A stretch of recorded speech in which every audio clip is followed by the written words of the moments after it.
It's Lord of the Rings, bitches. You know what? Let's just keep that. Yeah. All right. So this is a special episode that holds near and dear to the hearts of all the Have a Clue. I know Labyrinth was mainly for Miles. I'm just kidding. I like that one too. Wow. I like that one too. I'm sorry that I'm trying to convince you guys to watch High Art. Hey, I'm joking. I love Labyrinth and Dark Crystal too. Point is, Lord of the Rings. I think it's touched us. Yes. In all the right places. Yes. Not as sexually as he is inferring. What are you to say? Why are you assuming that it hasn't touched me sexually? I had an ex-girlfriend who was a huge Lord of the Rings fan. Like, yeah, elf cosplay sex. That's insanely good. Yeah. Yeah. Yeah, there's a place for that. Yeah. She literally liked it so much that I went to go see The Hobbit with her. Oh, no. Can you imagine she moans like the Nazgul? You mean like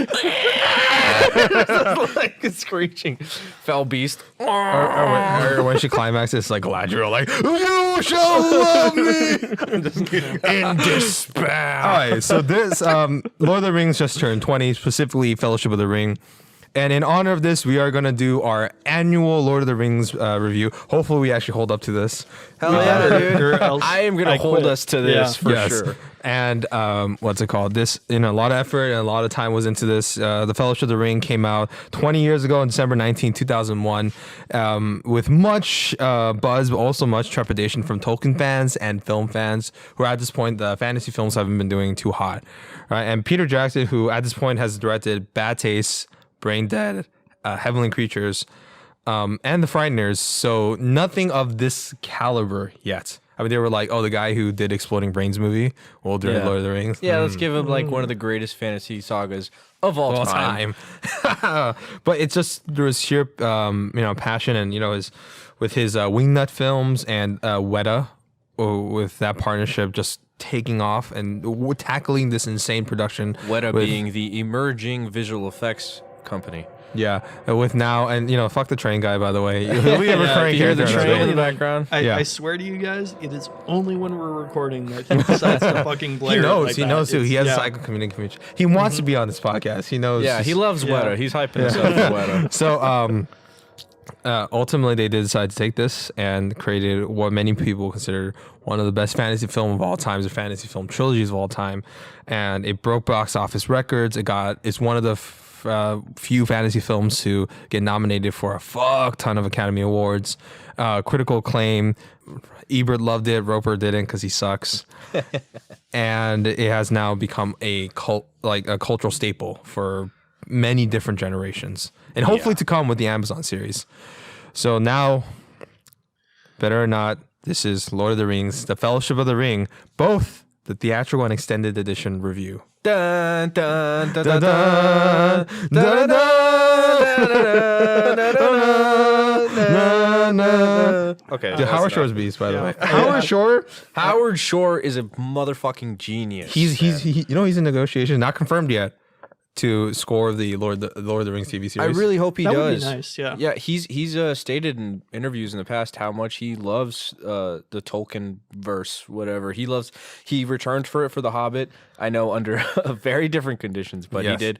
And he said that how much he would love to always come back, because he says it's like this beautiful place, and he has such admiration for the source material in the world that like it allows him so much creativity. So yeah, I think he would be absolutely, without a doubt, the best person to bring back for that. If he didn't come, I don't know how. Like, who wants to take that job? Yeah. And, like, bring their own taste. I don't want a techno hip. I literally don't think there's another person. A techno hipster Lord of the Ring. I mean, isn't it supposed to be about the first era or whatever? Second age. Second age. Yeah. The Age of Numenor. Which is going to be interesting. I want to see that quite a bit. It'll still have Galadriel, it'll still have Elrond. Galadriel's played by the girl who played Saint Maud. Oh, okay. Yeah, so that could be interesting. She looks like a weird elf. You know what I mean? So that works. Yeah, she's a elf witch lady. Good for her. Well, I'm just disappointed that you guys didn't want to talk about the Ralph Bakshi film. No. That's the animated one, we will talk about that when we get into film development. All right, so before we get into that, what is everyone's history with Lord of the Rings? When have you guys first seen it? What's it called? Who did you watch it with? Did you guys watch it many times? Have you guys spoken Elvish during sex? No, I have not. I speak Orcish. Okay. Yeah. No, this is black speech for me. This is one of the earlier films that I saw. I saw it when I was younger on VHS, which for all you kids out there that are born past the year, 2005, VHS was this big black plastic box that had some magnetic tape in it, and you would put it into your VCR, which was a video cassette recorder. And Like you're really breaking down what a VHS is. I think there's a good amount of movie like hipsters that watch Yeah. this. Yeah. What's it called? sorry, I just I don't know. Do you still have a VHS player? Somewhere. Yeah. So, Who doesn't hold on to their VHSs? What's it called? I've got a box in an attic somewhere. Just Good- not my attic. Just a warning for people who ever have VHS. Those things do eventually decay and break apart, so you may have to Unfortunately, transfer them at some point. Although, honestly, I don't know why you would. But I mean, because you can get Well, like if you it's like a store 'em conversion. well- Wait, hold on. Let's just not get into it. Yeah, it's like it's a whole thing. So It's a whole thing. that's your So story. that's just your story. Yeah, and you watched this is when I was a lot younger, and this was probably the first. I guess this was an R-rated film when it came out, right? No, PG-13. No. They're all PG-13? PG-13. Yeah. Okay. They push the limits. This was probably the first PG-13 film that I watched, anyways, because I watched this when I was 4 or 5 or 6 or something. Yeah. Yeah, my dad was a huge fan of the series from growing up. He actually has the original paperback books, not the original ones, but ones from the 60s. Mm-hmm. That those were what I got to read when I first read the series. So it's just I had to be very careful. That paper is very thin. very thin and prone to deterioration. But yeah, That's awesome. What about you, Ron?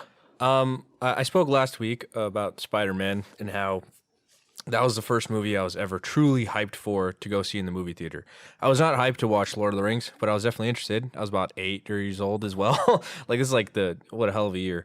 Or this is technically the year before, but Lord of the Rings, when I first watched it, it just completely blew my mind. It is the first thing that I can really remember that transported me into this new world and with these new characters, and I could not get enough. I was obsessed with swords and arrows, and I wanted to have long hair like Aragorn and Legolas, all the bad choices, which I eventually did grow up my hair just because I was like, yeah, man, I look like Aragorn. It's no, I just look like a funky beetle.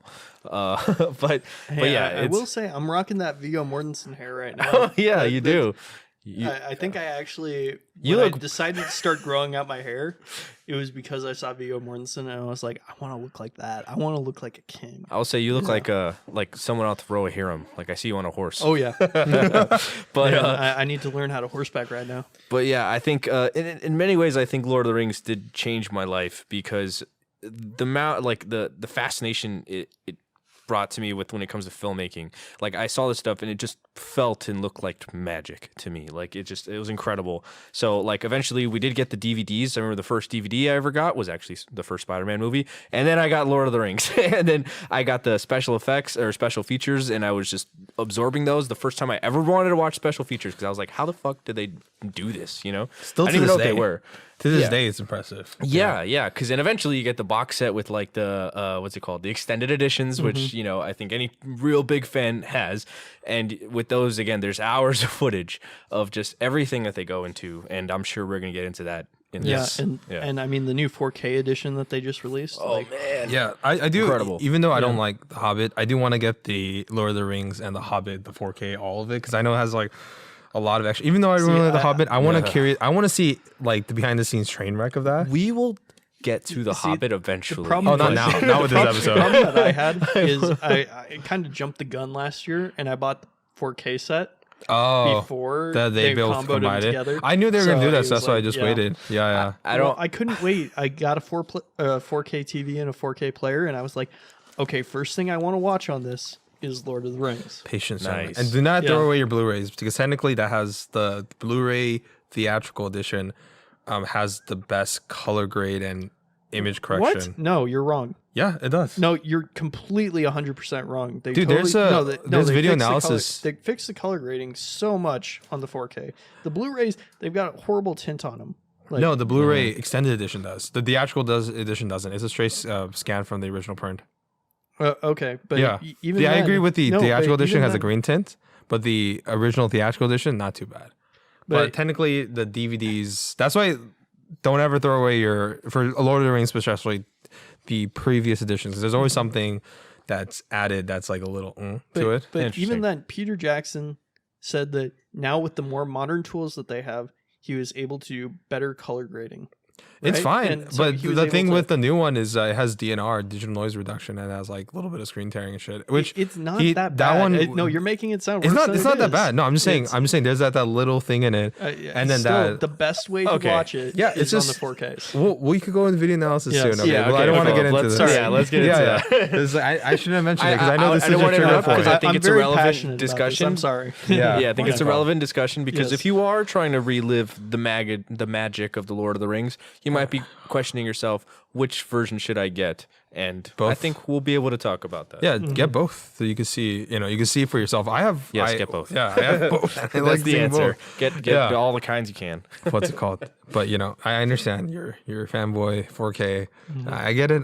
But I'm seeing it from an objective point of view. You know what I mean? Okay. I like both. They both have their own merits to it. Yeah. So for me, it's I think that was the first film I remember seeing in theaters. I think that one, I know like physically, I think the first film that I was in theaters. It's like my mom wanted to see Fargo, so she brought me as a baby. So that was the first film I was physically in theaters. wow. And then after that, it was. My mom doesn't remember. She's like, she didn't even like the film that much.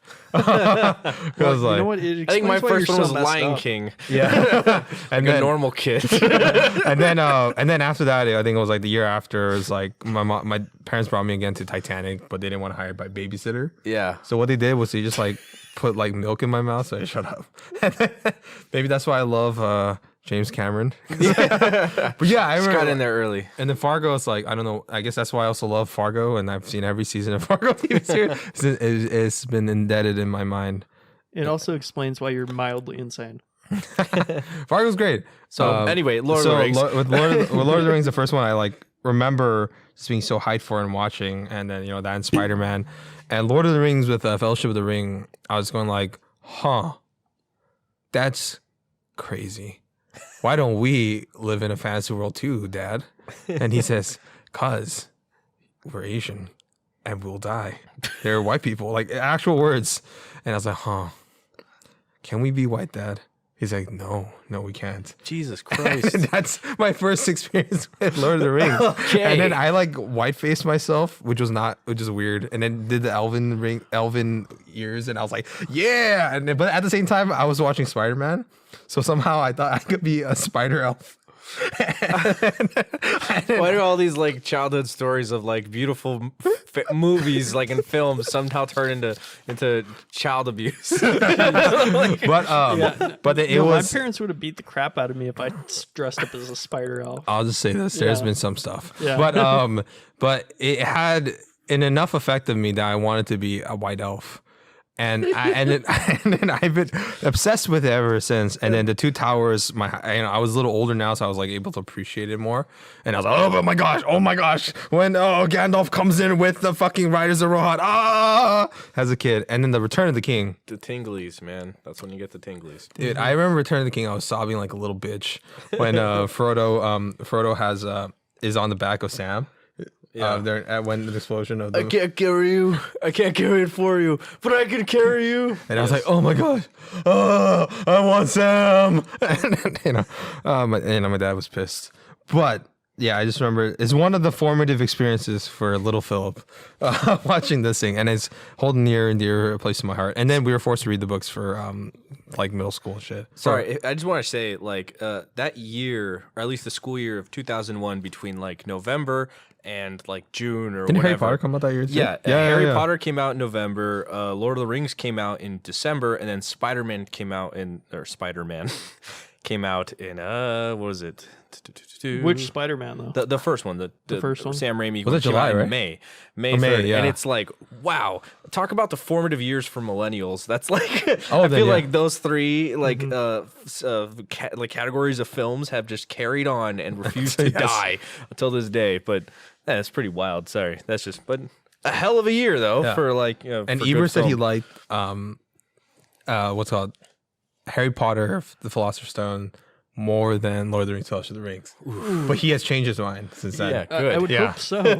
I like- mean, like don't get me wrong, I love the Harry Potter series. Like, that's one of my favorite series of all time. Yeah. But when you look at it, Lord of the Rings, just there was something special about it. There really is, and there's so much, just like subtext and more that goes into these films that like just they're both magical, but this one is like, I don't know, it's so much more human. And if you look at just the awards that the movie won alone, like what is it, like 22 awards that it won?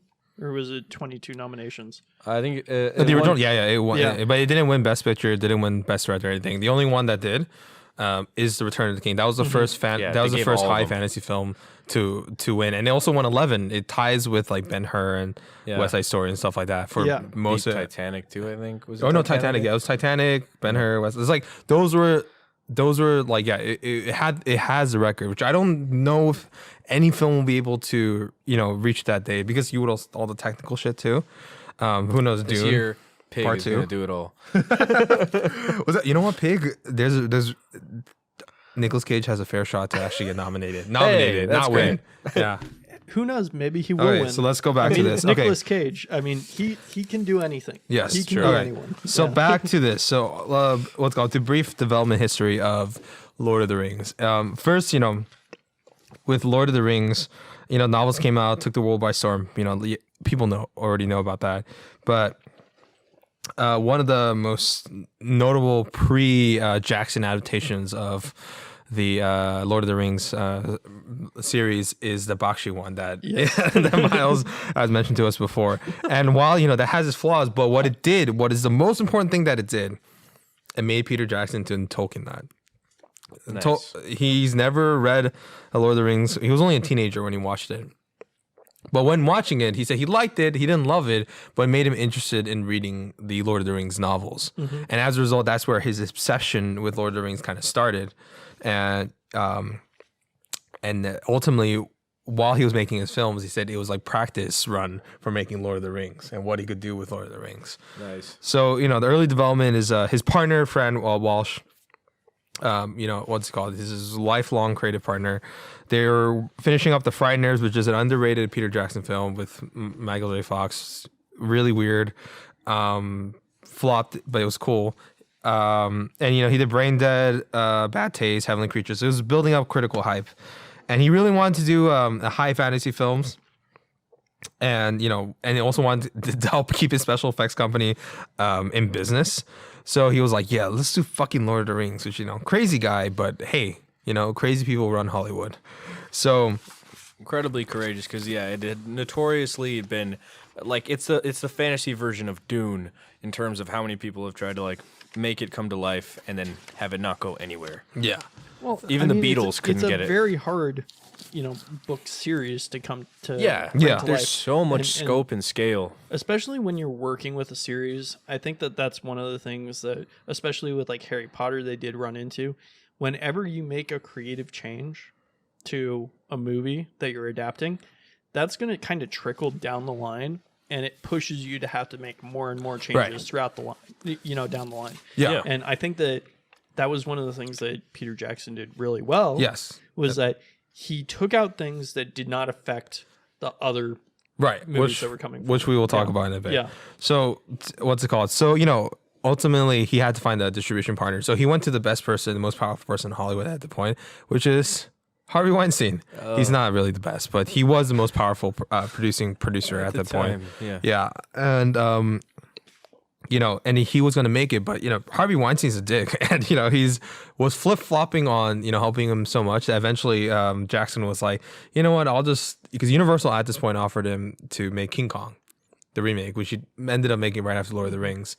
And he got pissed. He's like, oh, you want to do that instead? Oh, you want to fuck me in the ass, Peter Jackson? And probably in real life was actually a lot more graphic considering what we know about Harvey Weinstein. Yeah.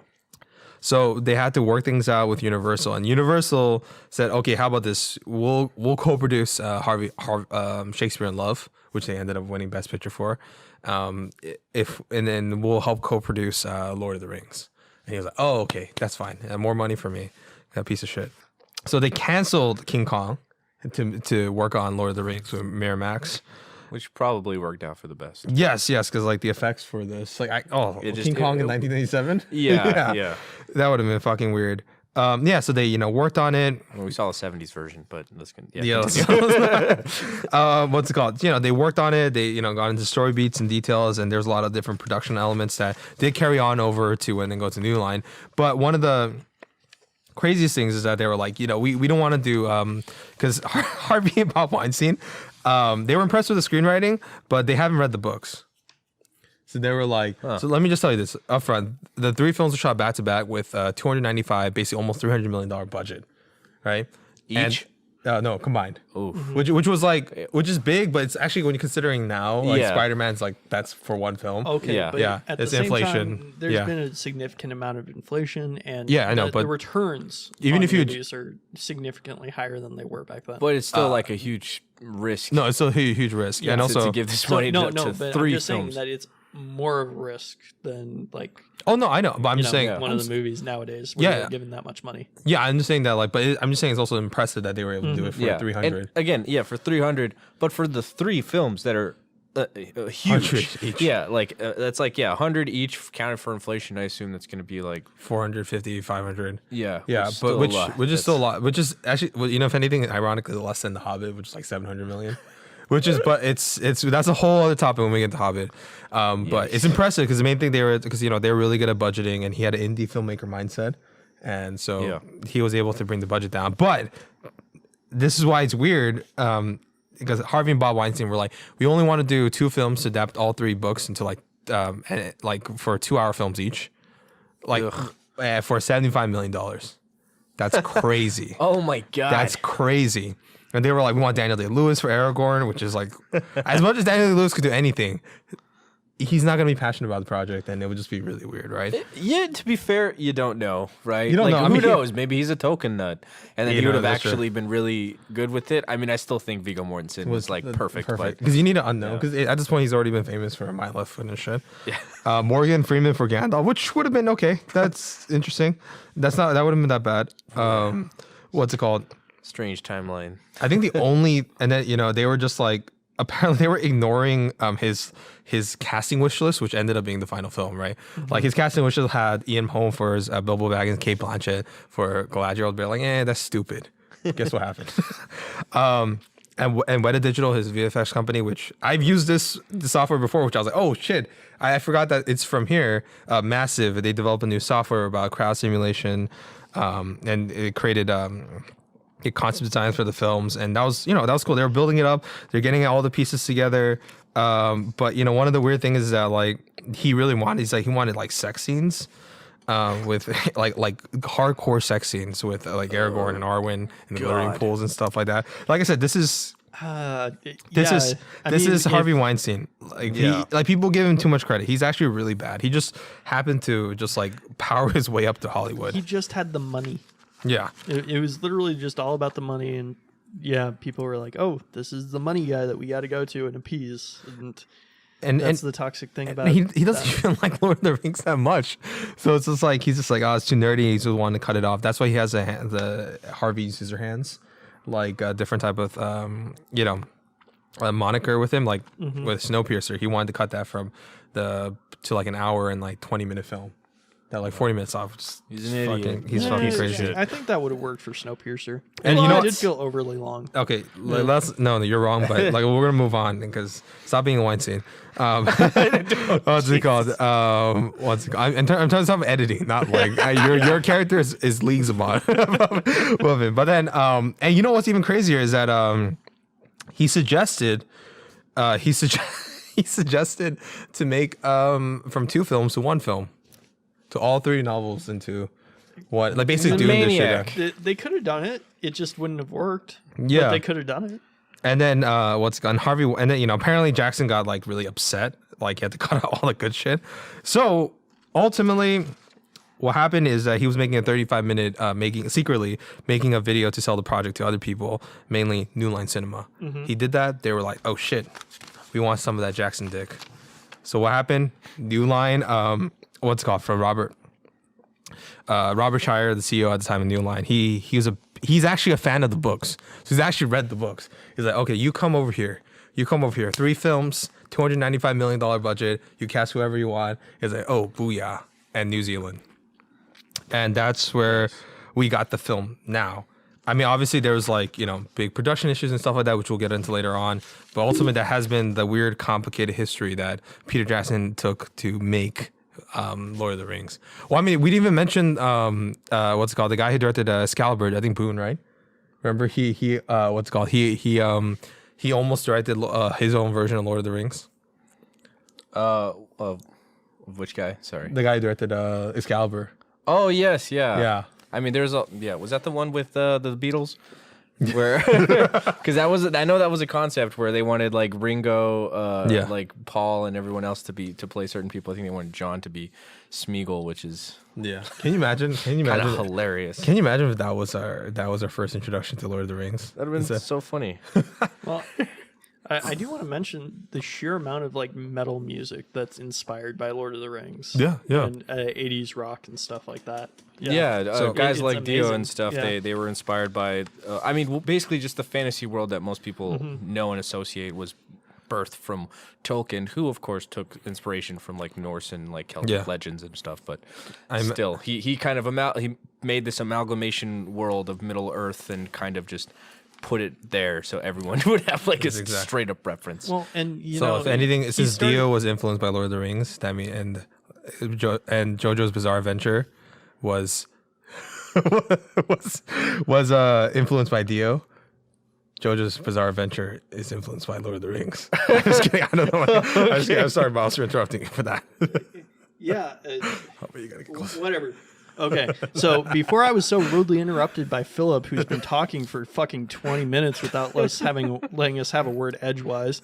Oh wait, this is just I'm like saying history this stuff. in all seriousness right now, Philip. Okay. Okay. Yeah. You gotta shut up sometimes. Okay. Yeah. But so Tolkien was actually started off as a linguist, and he was very interested in languages. And the birth of the entire Lord of the Rings universe stemmed out of the different languages. And the Lord of the Rings universe was developed out of the languages that he came up with, his Elvish language specifically. And then he worked through that. And by creating different words and different meanings to words and how they sounded and the relationships between them, he was able to come up with this universe. And it's very interesting how it's kind of, that was the basis for all of it. Instead of him just trying to build a fantasy world, he was more so trying to build a language, and then the fantasy world kind of formulated around it. Yeah. I think that's really impressive too, and that's why, what's it called? Other people have tried to recapture that, like with that movie Avatar, James Cameron. Oh yeah. But it's never been quite as successful. No, even with someone like George R. R. Martin, his focus is usually on the world building itself, and then like more cultural ties and everything else, and then kind of works his way towards developing some languages. But like Dothraki wasn't developed until the TV series, so there's a big difference. He was a true linguist, literally wrote the dictionary. So yeah. Well, helped write it. Didn't write the dictionary Right, specifically, but yeah. Write parts of it. No, stuff like that. and I mean, a lot of the stuff that he was Oxford working, scholar. yeah, British gentleman. very smart person. Helped make the most accessible version of Garwin and the Green Knight. Oh yeah, Yeah. Or Gawain and the Green Knight. What's it called? So what's it called? Overall, what did you guys think of the film? And has your opinion of the film changed drastically over the years upon rewatch? It's gotten better, but it's also gotten worse. There's Interesting. Things that are lacking that, as I've grown to appreciate the books more, I don't necessarily resent that they aren't in the film, but I lament that they aren't in the film. Okay. It's one of those things where it's like, man, I love the film, but I really wish that they had included a couple of these things. Okay. And we're probably going to get into talking about them later, so I'm not going to spoil them right now. Yeah, and actually we were going to get into the Elvish language, but then, the world building stuff. That. Yeah, that's what that sounds like. I was like, that's fine. No, that's good. No, that's good that you brought it up. Yeah. Just bring that up again in the world building when we... Well, we were talking about Tolkien and inspiration and stuff like that, and that's why I wanted to bring it up at that point. But and I made you upset with the JoJo, because everything's a JoJo reference. reference. You know, I'm just kidding. You know okay, that meme, right? There's 6 degrees of JoJo, I believe. That's because JoJo was literally just inspired by I'm all joking. music. Yeah, I know. I'm joking. I know. Yeah. I'm like. There's Yeah. a meme going on about JoJo. Everything's a JoJo reference. Oh, Yeah. What's it called? yeah. So let's. But yeah, no, I think my opinion definitely has not changed over the years. it's if anything, it's grown stronger about how much I love the first film, particularly, which was not my favorite as a child, but has like quickly grown to like arguably be my first or second. So yeah. Same. Honestly, the first. I mean, I didn't. It's not like I hated the first film. I appreciate it in a lot of ways, but obviously, as like kid, right? I was like, where's the action? Where's the this? But now I'm like, I appreciate it for like a lot of the things that is set up and how economic the storytelling was. Yeah. And how fast and propulsive the film is actually is. It's a lot more fast paced than I remembered it Yeah, being. people. That's why I never understood why people act like it's such a trudge to get through. Like, oh, it's 3. Sorry, I burped. It's like 3.5 hours long. Like that's so long, and it's like it really doesn't feel like it. Like I don't know, maybe it's like it flies through. The pacing is so well done, and there's actually a lot more action on revisiting than I remembered. Like after the first hour or so, the action just picks up. As soon as they flee from Hobbiton, it immediately. I mean, almost there's nonstop. There's action in the prologue when it's with Isildur versus Sauron and stuff like that. Yeah. Which is great. Yeah, and then once they leave for Hobbiton to go to Dale, then from there it's just pretty much nonstop until they get to Rivendell, and then again it's just nonstop until the end of the climax of the film. Yeah, personally, I would say the action within this film is the strongest of the three. Listen to me real quick. I'm just saying. Ooh, I'm not saying anything. Yeah, Yeah. no, because it just feels in the later films there tends to be bigger battles, which I understand. That's because as the scale increases of what they are doing, those bigger battles do need to be there, because to be both faithful to the book more and also just to kind of heighten the stakes a little bit. Yeah. But they do tend to drag on. I mean, the battle for Helm's Deep, didn't that last like 25, 30 minutes? Whoa, yeah. You know what? I'm not saying that's a bad battle. It was very interesting. But with this, it was like you were able to get, some action here and then a lot of story building and then more action, more story building and switch back and forth. Whereas as you get into the later films, I'm not saying it's bad. I still do enjoy those action sequences that they have. It's just, I feel like this is the way that I like to see action. So you're more, I think I like the what you're smaller saying, scale action type stuff. Yeah. I think what you're more saying is that there's a better balance between action and character development in Yes. this film than the other ones, which I could possibly get more down behind in terms of like if the action, actual like just a sequence and the choreography and the filming. Yeah. When I get into my criticisms, I'm not saying it's bad. That's where I'm gonna talk about more. Specifically, I think the fight scene between Aragorn versus I think his name is Thurk. The orc Lurk, right? I believe, yeah. Just wanted to double check. Yes, Lurtz. Yeah, Lurtz. When we talk about how that was Find the halflings. when how that was edited versus like the future like sword to sword fight scenes or larger scale action scenes. Yeah. But I'm not gonna jump the gun and we'll talk about it then. Yeah. What's it called? And it's a nitpick. It's a very nitpick. Like it's like 3-year-old Philip wouldn't care, but now I do because I'm a pretentious fuck. So let's kind of just get into Lord of the Rings, like Fellowship of the Ring. First, like let's just talk about the insane cast that they were able to amass for this film, right? And at first, like, they were unknowns at the time, right? Yeah. But now, like, they all have grown to, to have their own illustrious careers afterwards. Elijah Wood, maybe not as much, but he's still like pretty recognized. Bigger like indie career though. I think, right? Like he has like Come to Daddy or something recently. Yeah, like he's taken his like much smaller scale, done TV stuff with like Wilford and things like that. So he's definitely like hanging around the Daniel Radcliffe of the series, where he's just like that same thing with Daniel Radcliffe, big movies, and now he's just doing indie stuff, which is cool for him. He seems like he's very much enjoying himself. Every interview I see him in, he seems like super happy, super nice, content. not fucked up. And then Frodo Baggins, like that had an interesting story. Like Woods is a big fan. He went to audition dressed as Frodo. He read lines from the novels. It was 150 actors who auditioned, and Jake Gyllenhaal was being one of them. Ian McKellen. That one was interesting because remember we were talking about Morgan Freeman was almost Ian McKellen. You mean Sean Connery? And Sean Connery also. Yeah. That was also, what's it called? Oh, I guess Morgan Freeman under Weinstein would have been would have been interesting. I'll say that. Sorry, I just love that Sean Connery said that he didn't want to do Gandalf because he just didn't get it. Like that's fine. He's just like, I don't get it. He does he? He just seems like that's the guy, right? Yeah. But then he did fucking League of Extraordinary Gentlemen, which I'm sure crazy. he did not understand at all. But he just needed the money. I mean, that's the film that made him retire. Yeah, he was like, "Fuck this, man!" Like, he was like, "Shit, maybe I missed out on that Lord of the Rings shit. Like, I gotta say yes to like whatever the next big thing is." And then he was like, "God damn it!" He was like, "What the hell happened?" And man? I think he would have been good. But personally, I like Ian McKellen because taller and also Ian McKellen brings such presence of like a comforting, nurturing, grandfatherly like figure, you know, but he still exudes that kind of like seriousness and tone, ferocity and strength. Yeah, exactly. That can push him through to make him you believe that he is still a warrior. You know, he can still be there to comfort Frodo and Bilbo as they're like passing through these dark times, but also, you know. Yeah, being a stern uncle towards Pippin. Yeah, smack people in the head with the staff and pull out a sword and or say an iconic phrase and break a bridge. You shall not. You know what I'm saying? Yeah, and he almost wasn't gonna be able to do it because of it overlapped with X-Men, right? Another iconic role he played, Magneto. Yeah, which I'm glad he did. Guy had a great year. Yeah, and then what's it called? Years. And he's the only one within any acting nomination for amongst any of the actors for the 3 films. And he definitely is a standout. I think that Viggo Mortensen really deserved one as well, though. He was another amazing actor. He's great. I think it was good too. And I think that this is one of my favorite roles of his career, I would say. I totally forgot that Nick Cage and Vin Diesel were also in the running for Aragorn.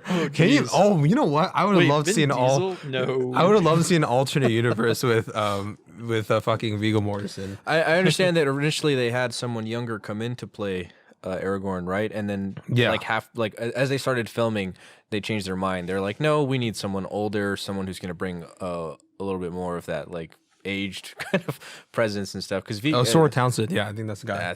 Okay. And when they brought on Viggo is a true real life ranger. He's a mountain man. He's like, he knows what it's like. He would like hike to sets by himself. He would wake up hours early to just go fishing, just in between takes, and like, you know, whenever he could, he befriended the horse. He like, you know, all this stuff that like, I mean, I'm pretty sure that he would have just wanted to sleep and live out in the woods for a couple months before, you know, they actually started filming, just so he could get into the mindset if he could have. But yeah, he was like, you couldn't have picked a better Aragorn. Yeah, and he also was like, it's also at this time like he wasn't as famous as some of the actors like Daniel Day-Lewis, Nicolas Cage. So it's easier for him to disappear into that role. Exactly, yeah. Which I think you needed, and also like, you know, obviously acting chops, and you know, and it's funny to say like his one of his roles that he got nominated for Oscars was Captain Fantastic, where he actually just plays like a mountain man. And ironically, he says he hasn't liked the 3rd film of the franchise the least. He's like, oh, it's too much visual effects. I just want to get into the nitty gritty. Because I get for him, that's like, that's his style. That's how I feel. Oh, I'm not gonna say anything. I just in 2 years from now, we'll debate with Miles. Yes. Yeah. Sean Astin, Samwise Gamgee, what's it called? Who's also apparently best friends with Elijah Wood in real life. Don't you lose him, Samwise Gamgee? Isn't nowadays like people just recognizing him for being in that dumb show? Stranger Things. Yeah, that one. I see. I see Miles. Yeah. Let's not anger the Stranger Things fans. I'm not angering anybody. Oh no, really? Really? You're not just like saying any inflammatory remarks at all, possibly. Well, I mean, there would have to be Stranger Things fans for me to anger them. That's all I'm saying. Okay. Yeah, you can say what you want about the show, but you can't deny that it's a fucking phenomenon. Yeah, I know. I've never watched a single episode. I don't know. I believe it. Yeah. Anyway, okay, let's move on. Sean Astin from 50 First Dates fame was better known as Sam. He played Sam. He played the gardener. He was not for Goonies. Not for Goonies. Are you kidding me? Okay, let's move on to Sean Bean. Sean Bean Boromir, of course, the guy who died in James Bond. Real I'm just beast, kidding. and also the one who brought the most sword fighting experience out of all the actors. He apparently, like, the stunt guys were like, oh, this guy knows his shit. I don't know from what. I should probably have looked that up. But he already came knowing how to fight with the sword, and which that, of course, carried on to his other and he also films. had a lot of physical training with roles like GoldenEye and stuff like that. yeah. So that obviously carried on. What's called? He didn't fence in GoldenEye, right? I don't think he did. I don't think so. I have to. I'm I not have to entirely remember. sure. I feel so bad for my Bond fans. I'm so sorry. And of course we have Bill Boyd, Dominic Monaghan, who great and Lost. Played Peregrine and Perry and Pippin and Mary, and I liked Into the Secret. They're a lot better in the successive films. In terms of like their roles are expanded and stuff. Oh yeah, yeah, they have a lot more things to do. And that was a big criticism of this film, especially from Ebert's side, who's apparently a token nut.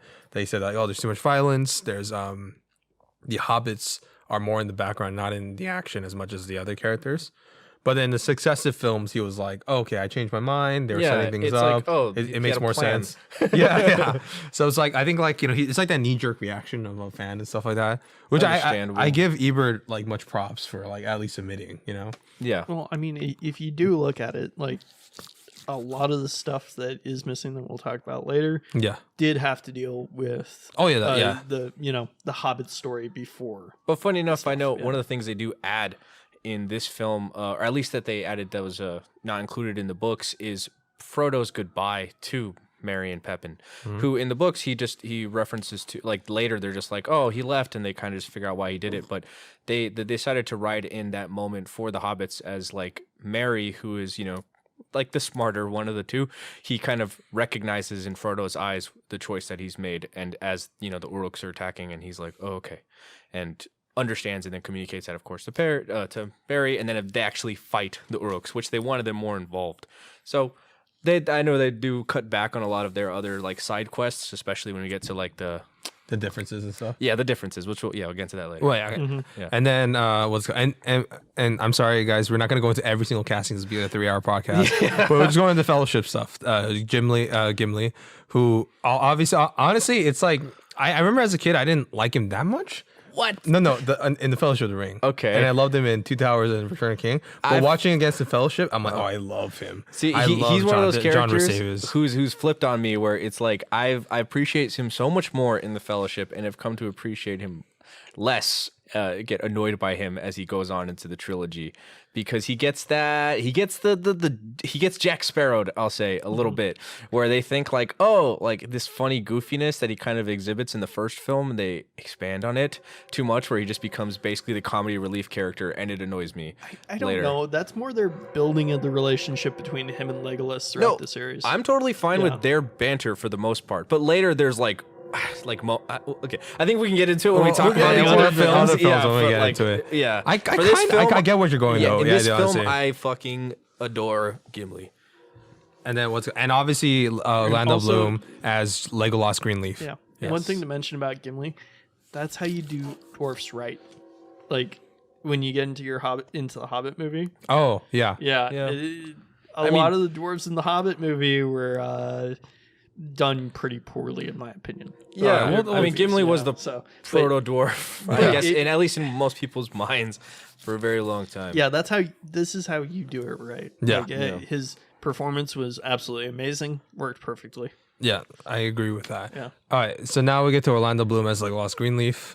He's a prince of the elves, a woodland realm, a skilled archer.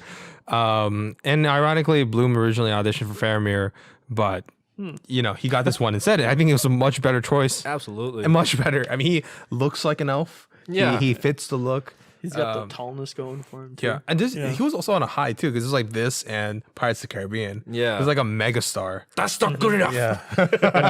Yeah. Actually, fun fact, my cousin, she was, I think she was like 16 or 17 at the time.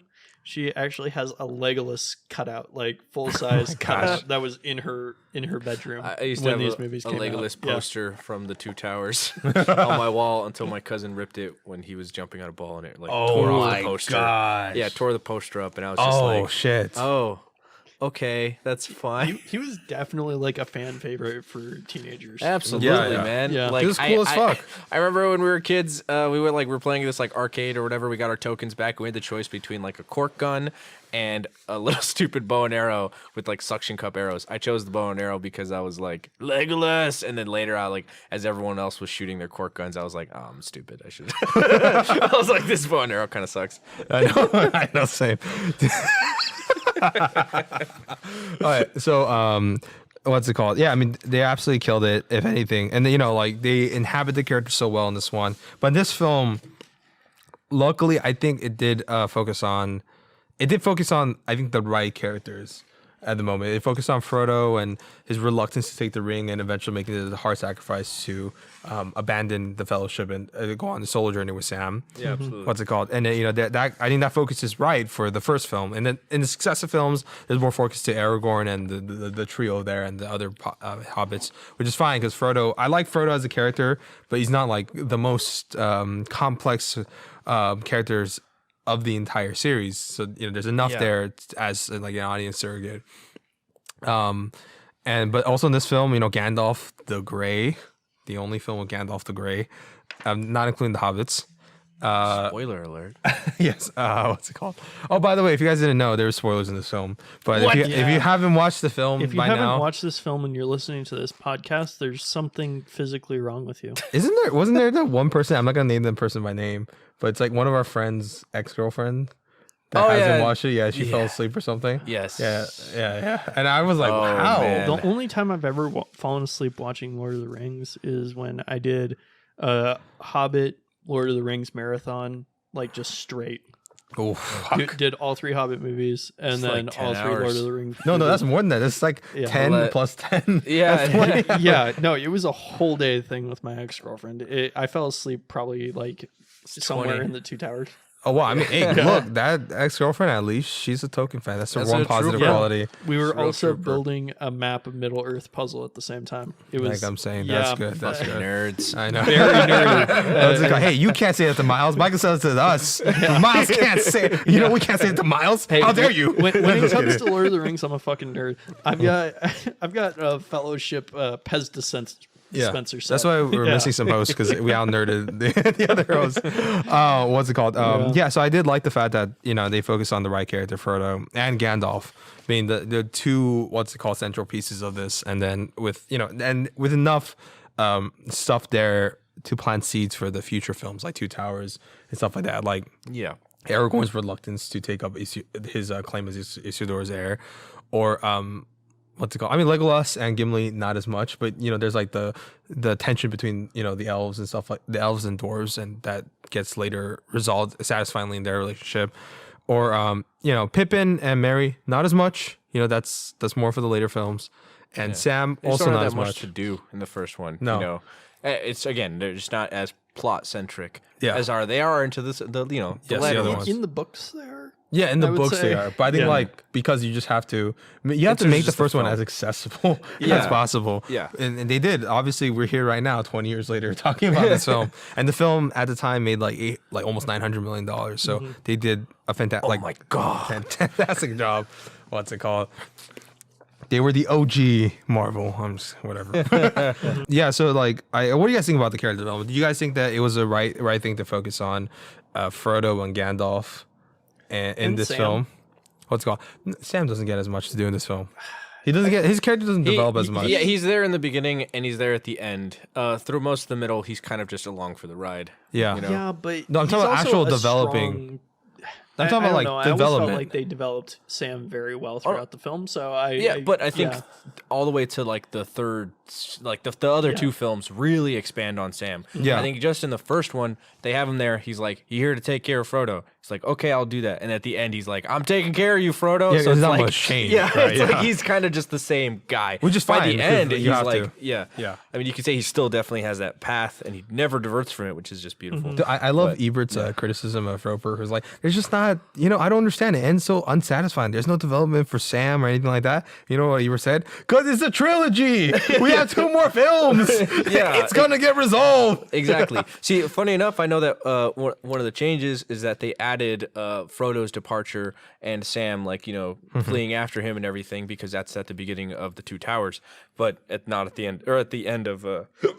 Sorry, I have hiccups. It's terrible. Because I know Boromir actually doesn't die in same thing like that. But Yes, Boromir yeah. doesn't die in Fellowship, but he dies in Two Towers. Exactly. Yeah. So like them adding that there is another thing. I guess that apparently that was a studio direction. Eventually they reached out to them. They said, we want to make sure that this first film feels satisfying on its own, like as an ending, not just being too open ended. So then they went back and they changed things, and one of them being Frodo and Sam's final discussion where he he chases after him, he pulls him out of the river and everything.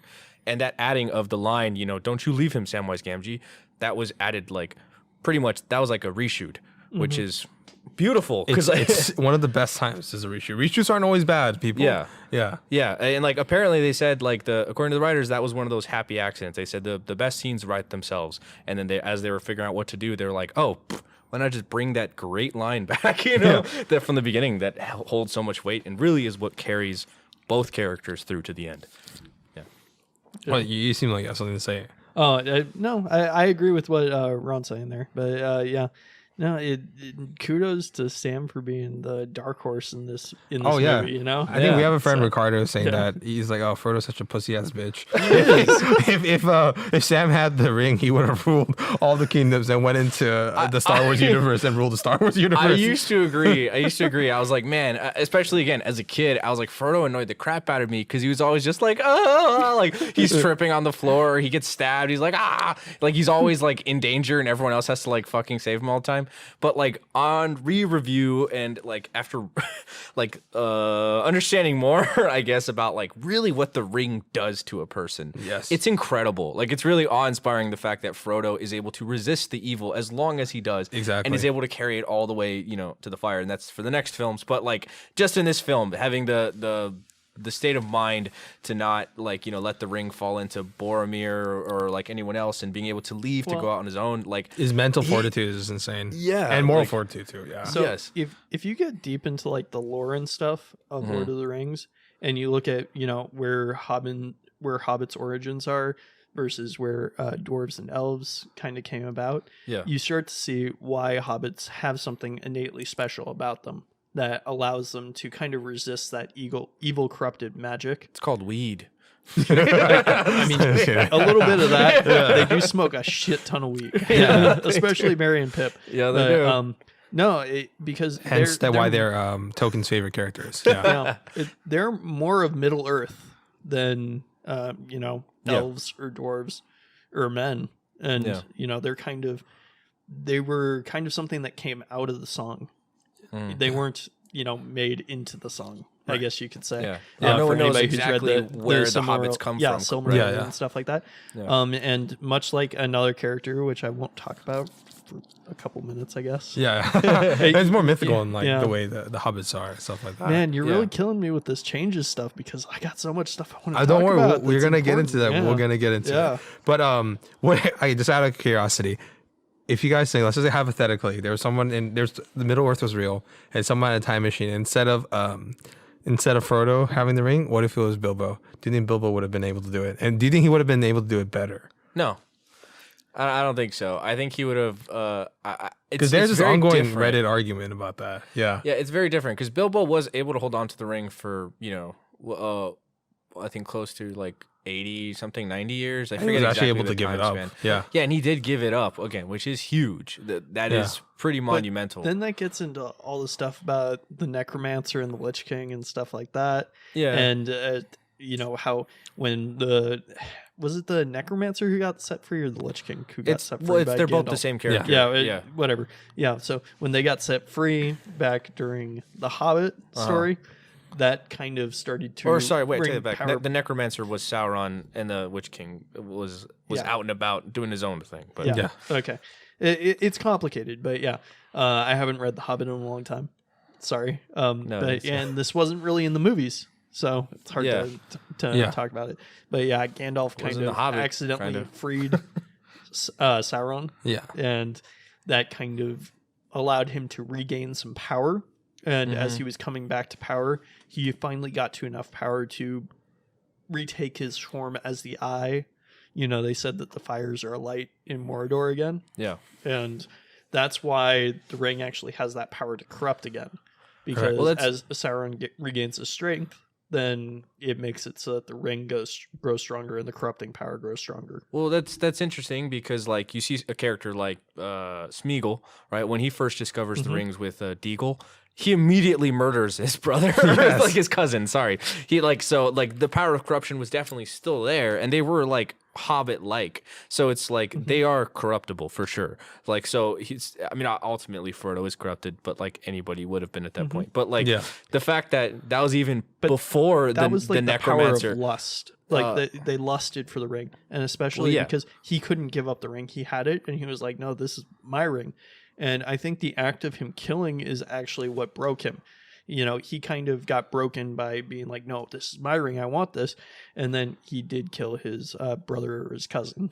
Yeah. Hence the corruption. Hence the corruption kind of was able to overtake him because he did such a bad thing. Yeah, but that's what I'm saying. Like the fact that the ring still had that potency, and that was like hundreds of years before 500 years before. But before Sauron returned. But I don't think it was as potent as it was when Frodo had it. I'm not. Yeah, it's exactly. No, what I'm saying. it's the most potent. But I'm just giving an example of that's like even then when it was less potent, it still drove Smeagol to murder his cousin like within the span of like I don't know a minute, 2 minutes. Exactly. He was like, "Hey, can I have it?" And he's like, "No," and then murder. Like it was immediate, But then I'm saying after that, when Sauron did return, it increased the intensity of the potency of it probably, and even then, Bilbo has who had it for like 80 plus years or something, still had the willpower to give it up to Gandalf, which is huge.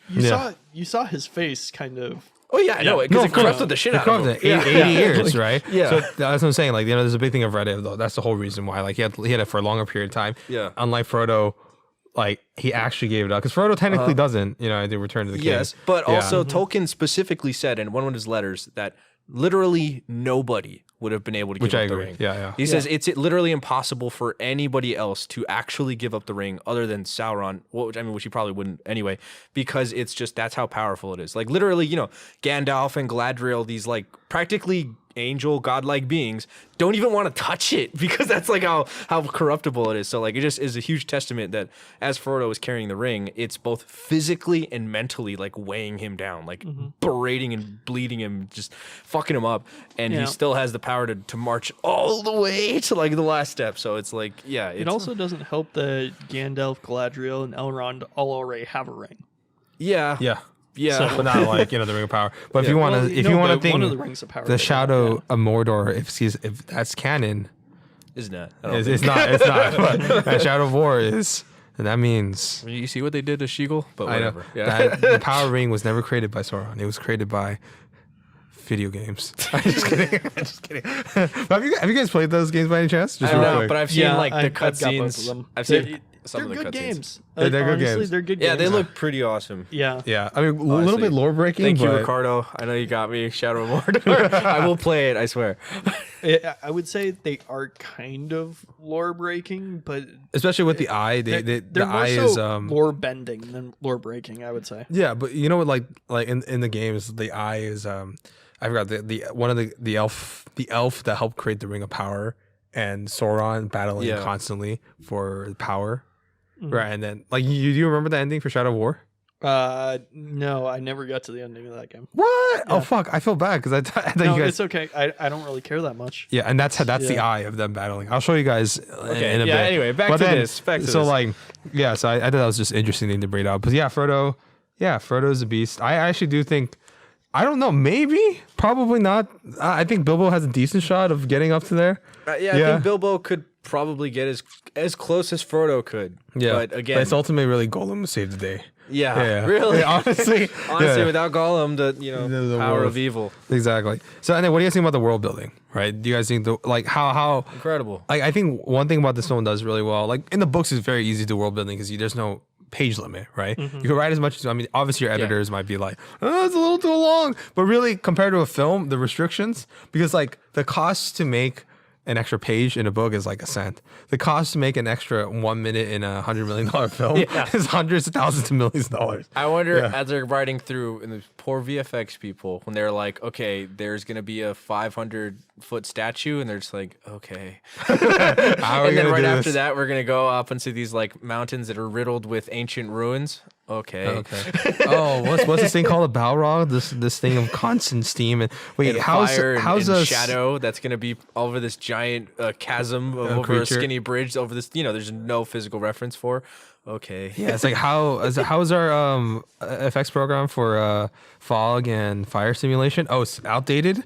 Fuck. What do we have to do? We have to literally invent shit for this. Let's build technology from scratch, and that's where motion capture, like most impressively, comes from these films. We'll get into that for tech stuff. Yeah. But I think the world building for this film is impressive because it's just like how he so effectively still managed to get his narrative across, but with simple things like framing. Yeah. And not necessarily with that. I mean, obviously there is dialogue to enhance. So you have, Kate Blanchett's narration in the beginning, right? Yeah. That does help set the tone, but it's mostly through just production design, the framing, his choice to shoot wide shots mostly. Yeah. So you see more of the frame on the background and what's happening. Because unlike in a film, you don't have unlimited time to be like, oh, well, let me spend 20 minutes to explain why this area is important. Yeah, why is Weathertop important? Let me give you its 6,000-year-old history before before our characters ended up here. Strange enough, I think that the score actually was incredibly Yes. important in helping with the world building.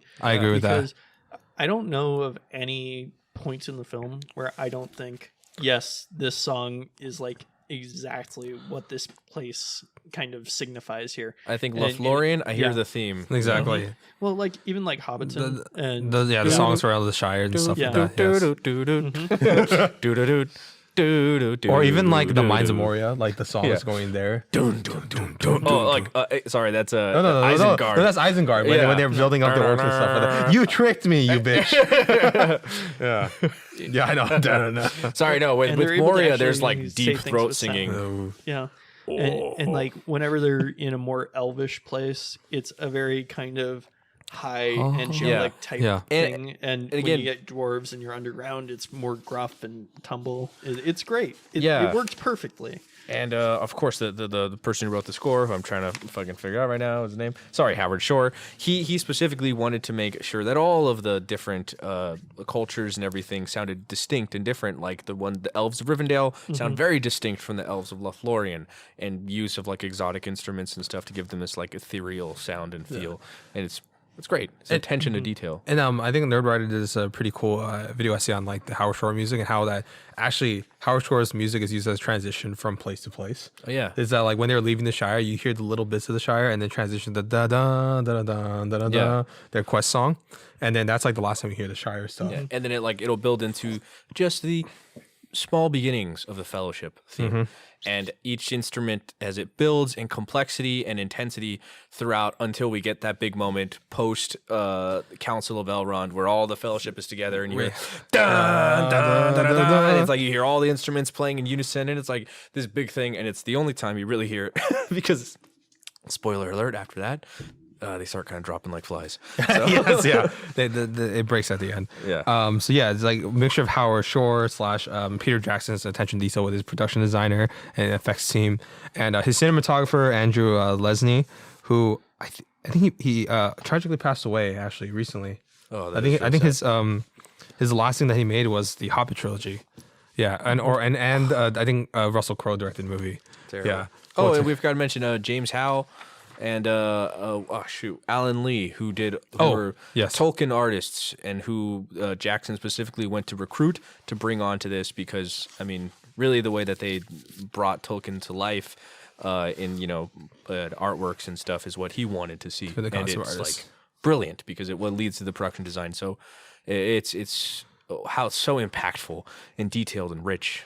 It's great. Yeah, because without, I think, I and the BTS, like without them, they're like super central, and Yeah. they help create the blueprint for both, not even just screenwriters, but for the VFX teams, so what they could do, what they have to do. Yeah. What they And it's set it crazy. up. Like when they were filming, they were still constantly building, constantly like, you know, in the middle of shooting like 2 separate scenes at the same time because of just like they were like, you know, laying down the tracks under them as they were going along. Yeah. Like they said when they went to not Lothlorien, they go to like Rivendell. I think it was James Howe was literally like they showed up on set and they're like, don't touch this, don't touch that. The paint is still wet. Don't do anything. And James Howe picked up a paintbrush and started like helping paint stuff because they're like, we got to start filming soon. Like they were just like, It's a miracle that it it is came really incredible that these films came out anywhere near as good as they did. But yeah, for them to be I think classic as they are, it's like astonishing. Yeah. I think that also speaks to the passion of just everybody involved on the Yeah. project. Because yeah. it wouldn't have gotten completed if every person wasn't kind of on the same page of, hey, this is a movie that a book series that drastically affected me, book series that I love, and I'm going to work my ass off to bring this to film because Yes. it's something that they personally want to see. It's like- it wasn't people working for a paycheck. It was people working because they passionately Yeah. loved the entire world that was built by Tolkien. Right. Yeah. And hopefully they also got a paycheck. That Well, would have been yeah, I mean, well, like I the said, New not Zealand just film working industry for a paycheck can you be know? rough. That's Yeah. where I mean, eventually when we get to the Hobbit films, we'll probably get into the terrible production history of those films. What's it called? Hopefully sorry, we really never quick- have to talk about them I mean- because I hate talking shit on movies that I love the properties, but I hate the movies. Oh Right. no, I can't. I dread it having to rewatch those films, but I kind of can't wait to rip into why I hate them so much. I agree. All right, what's it called? All right, let's get into so overall, like I'm talking about this journey. What were you guys' favorite? Who's your favorite character and performance? I think I kind of spoiled mine. Obviously, Gandalf the Grey. Gandalf the Yeah. Grey. Ian McKellen is the obvious favorite for this film. For me, my other 2 films have different favorites. But yeah, he was my favorite for this film in terms of this. Like, but low key, I have no idea why. Maybe just like his grunt noises and stuff were like super. It's just like not stimulating, but Where is this going? What's it called? It captivated my imagination as a kid. Okay. But Lawrence McCor, or I'm sorry, I'm butchering her name, as Lurtz, the commander of the Uruk-hai. Yeah, Uruk-hai. I always liked the Uruk-hai. It was like I like the design. I like the look of it. I thought their orcs looked a lot better than the ones in The Hobbit. Whom do you serve? I just like all the little weird movements that he makes. He talks, you know. Yeah, I know. But then, like when he's first born, and stuff, yeah. By the way, when they were first shooting those scenes, those final battle scenes between him and Vigo and the Uruks, it was like 100+ degrees. They were literally like carting off the Uruk actors because they're covered in heavy makeup and rubber suits and everything, and they were just dying of heat and exhaustion. Not literally, thankfully, but like they were sweating buckets. Is rough. But yeah, no. So shout out to the amazing stunt team, by the way, for these films. Like all of them, just like amazing, incredible. But I think for me, I would say my favorite performance has got to be Sean Bean as Boromir. He kills it. He's outstanding in the theatrical version. I think even better in the extended edition. Yeah, because they added that extra little thing where like he acknowledges the pain and suffering that Frodo has to go through. Yes, which I thought was great. And he has another discussion with Aragorn. Once they're like in Lothlorien, they have this little talk where he's basically just giving his plea again. Like he's like, listen, man, like it is hard living in Gondor and having to like live in the shadow of Mordor, literally. Like it's like, but it's also, it gives me hope and pride to be part of this, and like and I think it's ultimately what helps lend those ideals and everything and importance to Aragorn to like why to have pride in men again and Gondor is because Boromir stands as that shining example of just like a normal like human man, right? Because Aragorn is not normal. He has that Númenórean blood, so he has an extended lifespan, which we'll get into like later stuff. But he kind of, I would say it feels, at least in this film, he looks down on men. He was raised by elves. He knows their weakness. He knows that's the reason why evil still endures, is because of the weakness of man. So I think Boromir and specifically Sean Bean's performance helps kind of elevate and add more belief to me in why Aragorn would again believe in men again, and his sacrifice brings tears and chills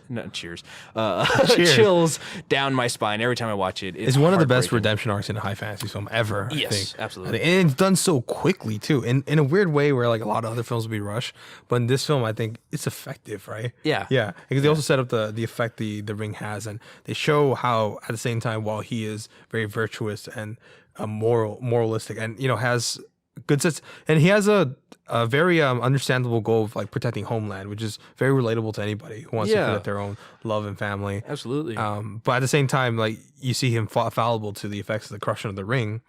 So like him trying to get from the ring from Frodo, but at the end redeeming himself by helping to save Merry and Pippin was one of the best, like quickest redemption arcs that we've seen in the film, and that actually works. Yeah. It's because it's called attention to details. Well, Yeah. well, I think I wouldn't say that it's really a redemption arc either. I would say that the corruption of the ring just got to him because innately he sees something that he thinks that the ring would be useful for. Whereas everybody else understands that it needs to be destroyed. He does still see the use for the ring. Yeah. So he has more greed towards it. And then once he loses that ability to gain the ring, then that darkness that kind of is starting to consume him, because the darkness of the ring does push out to the people around it who want to try to take it from whoever holds the ring, right? If they do have any lust for the ring whatsoever. Yeah. So once that goes away, then he's able to snap back to his normal mindset. Right. So He was it's able not to really redemption. Well, no, It's it just is because like he did do a detestable thing by literally taking it trying and to kill Frodo. Okay, but that was the corruption of the ring that got to him. Oh no, I get that. That's but on a when he writing gets sense, back into that is a redemption. Yeah. No, but redemption needs him to come to terms with what he did wrong. I don't think that it's ever like him coming to terms like, oh shit, like yeah, maybe I shouldn't have done that, because he does. Though. He said He apologizes to Aragorn afterwards. Okay, no, let me. All right, go on. here, Go. okay? Let's hear this. So he never truly believed that he should take the ring, right? Like he never would have done that if it wasn't for the corruption of the ring, right? Wait, no, I think even before the corruption of the ring, he says like this is like a gift, like gift to Mordor. Yeah, like we could use this against our enemies. Yes, he says that, but he basically still trusts what the other people have to say. Reluctantly. Reluctantly. If it was up to him, he would have taken it. Throughout the journey, especially in the extended edition, you hear him more like argue, kind of, where he's like, guys, I really think we should go to Gondor. And again, that's in the extended stuff where he's like, that's the corruption setting in throughout but the I think, entire but time. still also, that's giving into his innate desires, though. Exactly. That's the problem. It just the corruption. What's it called? Okay, it just I guess- amplifies your inner flaws Yeah, and I stuff guess like you that. could call it a redemption arc, but I just see it as that's who he was. I don't see how it's not. I It's see really it not. as he is innately. That's just a writing tool. No, yeah. I'm just saying that he is innately actually a good protective person, and when he does try to take the ring from Frodo, it was really out of just the corruption of the ring and not out of his own personal problems. But that corrupted him because of the greed of men. Yes. Right? The greed of power. Yeah. Which that's also from his game. But It's I think the reason why he's the most susceptible to the ring is because he's the most desperate, easily, of all of the Fellowship, right? Yeah. Everyone else is kind of like, Aragorn's kind of put off. Legolas he's a fucking elf, so he's fine. And then like Boromir is the one who actually is like, I need this shit now. And that's his just true self. He wants that extra power to be able to help. And the ring does exploit that. But that is still ultimately based off of his flaws and there's nothing for weaknesses. him to overcome, though, because he lost the ability to even get the ring. So he's not overcoming anything to be redeemed. Oh no, he's overcome. Like what did he overcome? No, it's not even just overcoming. It's just like the idea of a redemption is that you've done something bad and you're doing something to help literally redeem yourself. Hence redemption. Yeah, he tried to kill Frodo. He saved 2 hobbits. I don't know. Yeah, that's just a definition of redemption. It's like he literally was like, and he apologizes to Aragorn. He's like, you did what I couldn't do. I'm sorry. Like, I fucked up. His acknowledging of his mistake. Yeah, he's like redemption doesn't necessarily mean overcoming an obstacle. It just means you're doing something to obviously redeem, right? Like to right the wrong that you did. Yeah. Yeah. So that's him trying to write it. Although I think he probably would have fought, to protect the halflings regardless. But Yeah, no, It's that's still- that's all it- that I'm trying to say is that it had nothing to. I wouldn't call it a Like, redemption 'cause- arc because it because didn't have anything to do with. Because the let's just ring. say like if he didn't redeem himself, right, by protecting the Yeah. hobbits, like if he went full on corruption, then Mm-hmm. like if there was no redemption arc, he would have just fully went on for Frodo and just try like legitimately actually killed him, and Yeah. that wouldn't be a redemption arc. But the fact that he stops his pursuit, apologizes, Sacrifices himself. and has a one little moment with Aragorn. where he admits his crimes, right, admits his misdeeds. I think that's That's a a- full that- circle redemption. It's hence why people call it one of the best redemption arcs in fantasy films. Whatever. You wanna- guys you can wanna have disagree? Your opinions. It's I- okay to I- be wrong. I I understand. mean, I It's don't know. okay It's to hard to misunderstand. It's okay to disagree with definitions of the dictionary. What redemption is. well, the dictionary can be wrong. It's okay, You know who Miles. says Not that? according to Tolkien. Right, not actually, Miles. Have you ever according to Tolkien. considered that you might be wrong? Just kidding. I know he did. I know that there's that That's story. impossible because by definition, I am always right. So you are wrong. Okay, so let's move on. Yeah. Okay, so yeah, I agree with Wow, that. we're moving on, even though I didn't get to tell you who my favorite character was. That's Oh my bad. sorry. yeah, no, sorry. it just I lost am me out of sorry. the conversation. I'm Philip. so No, sorry. it's okay. I mean, you did have no, a he just- 15-minute segment to yourself where you wanted to Talk explain why Boromir wasn't. Wow, This is the redeemed. most- okay. That was like 2 minutes there when we were talking about that. Oh, okay. Go on. What's your But, favorite character? yeah. My bad. I'm sorry. Yeah. No, my favorite character was a character that wasn't even in this movie, Tom Bombadil. He Wait, should so have you been, did say though. that Yeah. earlier? Okay. Who's your favorite character in the My movie? favorite man? character in the character in the movie. movie. I still have to go with Sean Astin as Sam. Okay. Because he's just such a strong character. Partially, I think it's In kind just of- Fellowship. I'm talking about if you remove, Yes. let's say you're in the Fellowship mindset and those two Yes. films hasn't come out. Well, that's kind of hard because Yeah. with them being there, it's just what Sam represents. He represents being grounded Yeah. and kind of the home that Frodo's missing throughout the entire movie. He's the homie, you could say. I mean, Yeah. have you seen the cut of the movie where it's every time Sam takes a step, he says, "This is the furthest away from home I've ever been." Furthest away from home I've ever been. Yeah. Yeah. Yes. Just Is he your watch favorite that. character? So he's Yeah. your favorite character and performance, right? Yes. Sam. Okay. Yeah. Well, That's my right. favorite character is Tom Bombadil. My favorite performance is Oh, wait, the favorite Sam. character in the film. Okay, let's Oh, remember the okay. rules. The rules inside the Fellowship. The rules. Okay. Okay. Yes. Mm. I mean, Yes. we're reviewing a reviewing- movie. Just to be clear, this is a movie review. Not a book review. There are different podcasts for that. Yes. Well, it's important to talk about the book also. Yes. It yes, is, we yes, I talk agree. about that in our next Especially with segment. this movie. Yeah. Okay. Yeah. So he's your favorite character and performance. Okay. So let's get into some of our favorite scenes. Okay, one of my favorite scenes that I guess Ron already mentioned was Boromir's death and redemption arc scene that happened. But if I go into criticisms, I'll just get into this now because I guess I didn't really have because I don't really have much criticism. This is just the only criticism that I have of this film is I guess some of the action scene, it's particularly in this one against Aragorn and Lutz.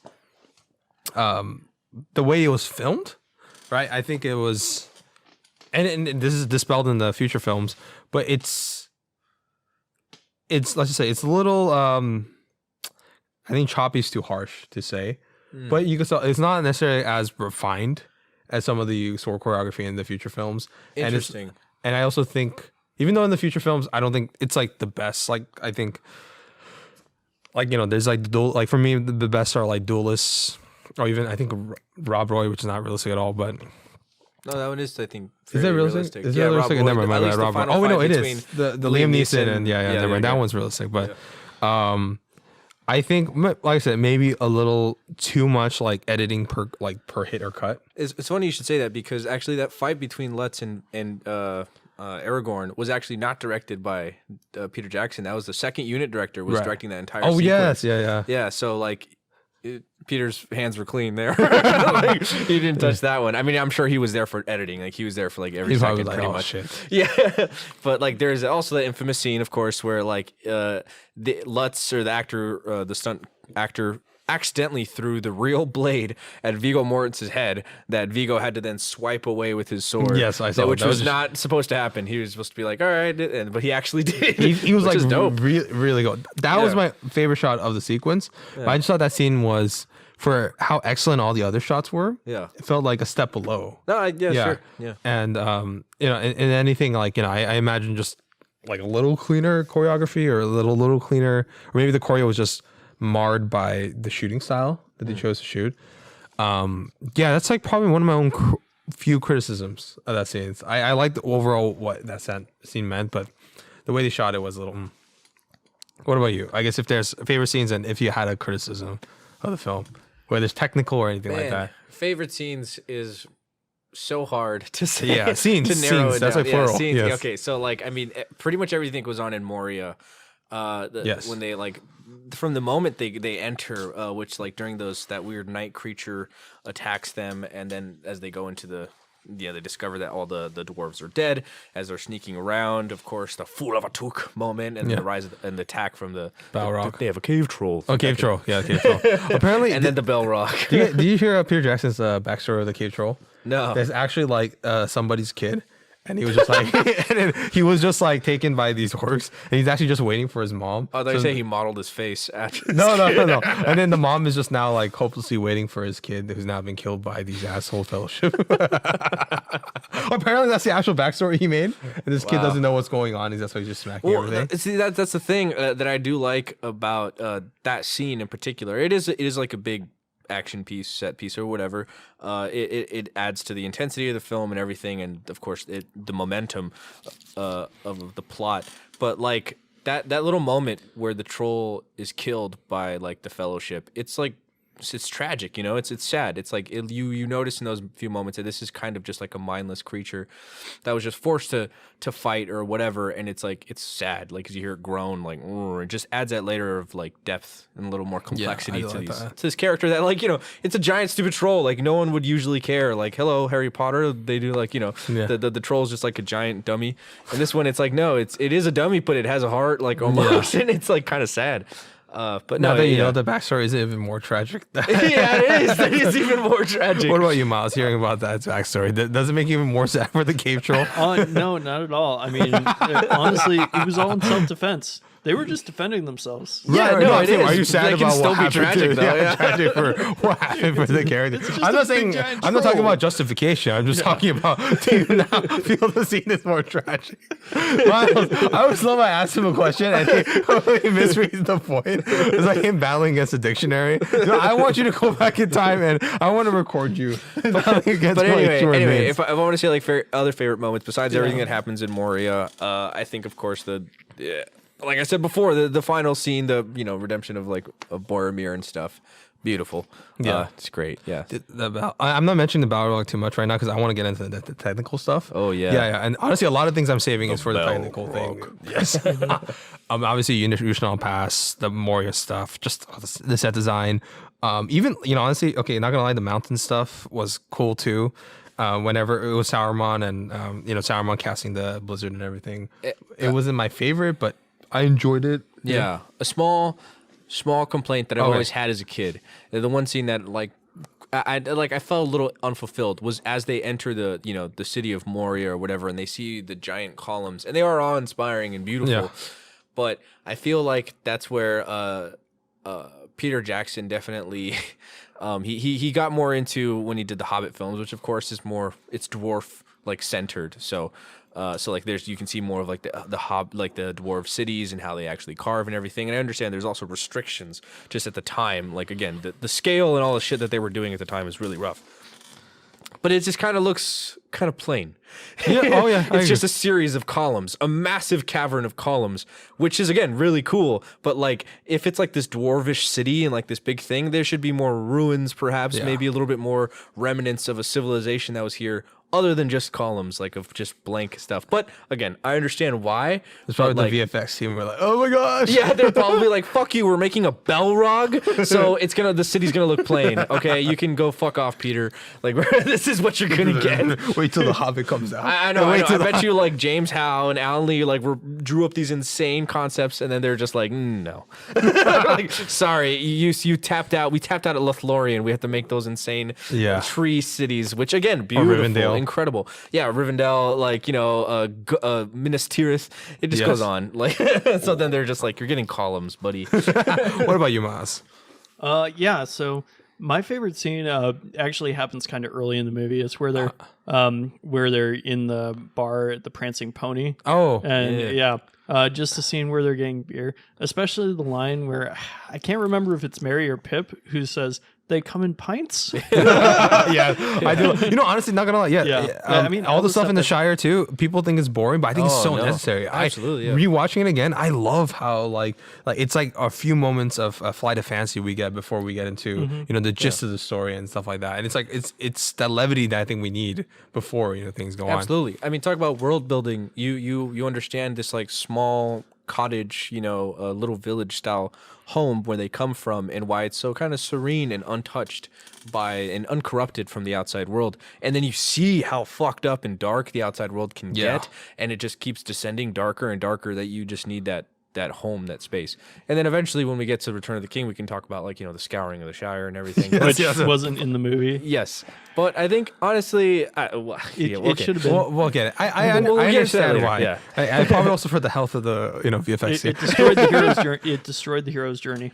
Okay. 2 years from now, we will talk about this again. But I do agree that I'm gonna. It's gonna take not gonna take me a year to read the second and third book, but when we get into that, we'll get into it eventually. Yes. Gosh, I'm not gonna do it the last minute because I'm like on Red Bull right now. So, any other favorite scenes? What's it called? No, before we get into, I can go on, but you've always got to talk about like Galadriel and stuff like that. Oh yes, yeah, her scene where she is kind of predicting what's going to happen to them in the future, and then if you should fail, and when Frodo basically offers the ring and she considers taking it, and is like, yes, we are going to replace the Dark Lord with a bright one. Honestly, not a Dark Lord, but a queen. Beautiful as magnificent as the sea. Kate Blanchett in The Hobbit, like, dude, she just never ages. No, she really doesn't. She's like, and Thor Ragnarok too. Yeah, she was like 50 plus. Yeah. Honestly, perfect casting. I have a big crush on Kate Blanchett, if you haven't noticed. She's great. What's it called? All right, let's go into the difference between theatrical versus extended editions. I mean, we talked about, briefly mentioned how the extended editions offer a lot of like subtext and context to a lot of the scenes, especially with Boromir. Boromir, I think, benefits the most. Absolutely. In like the last 10 years, I have only watched the extended editions. I kind of just gave up on the theatrical editions just because I don't know. I like them both in weird different ways. Like, so let's get into versions that we prefer. It's because I'm a masochist who likes doing long sittings where I watch as many of the movies as I can all at once. Like, I think I'll say this for me personally. I think for a first time viewing, I think theatrical is always the way to go. It's the best way. It's the best way to introduce someone new to the universe. They don't never seen Lord of the Rings. Yeah. Because like as I mentioned before, one of the biggest things that I loved as a reviewer, as a rewatcher, the extra scenes with Isildur in the beginning, where he actually puts on the ring before he dies, right? But I understand why they took that scene out, because in the theatrical edition, when they're introducing new people to the Tolkien verse or the Middle Earth, they wanted to make that moment with Bilbo Baggins, a surprise, and I think it would have ruined that surprise if I can see that if we saw Isildur with him being able to turn invisible after turning on the ring, and also there's things like also just like running. It's almost 4 hours long, right, and not as accessible for most people to watch. I mean, 4 hours isn't that long for theaters.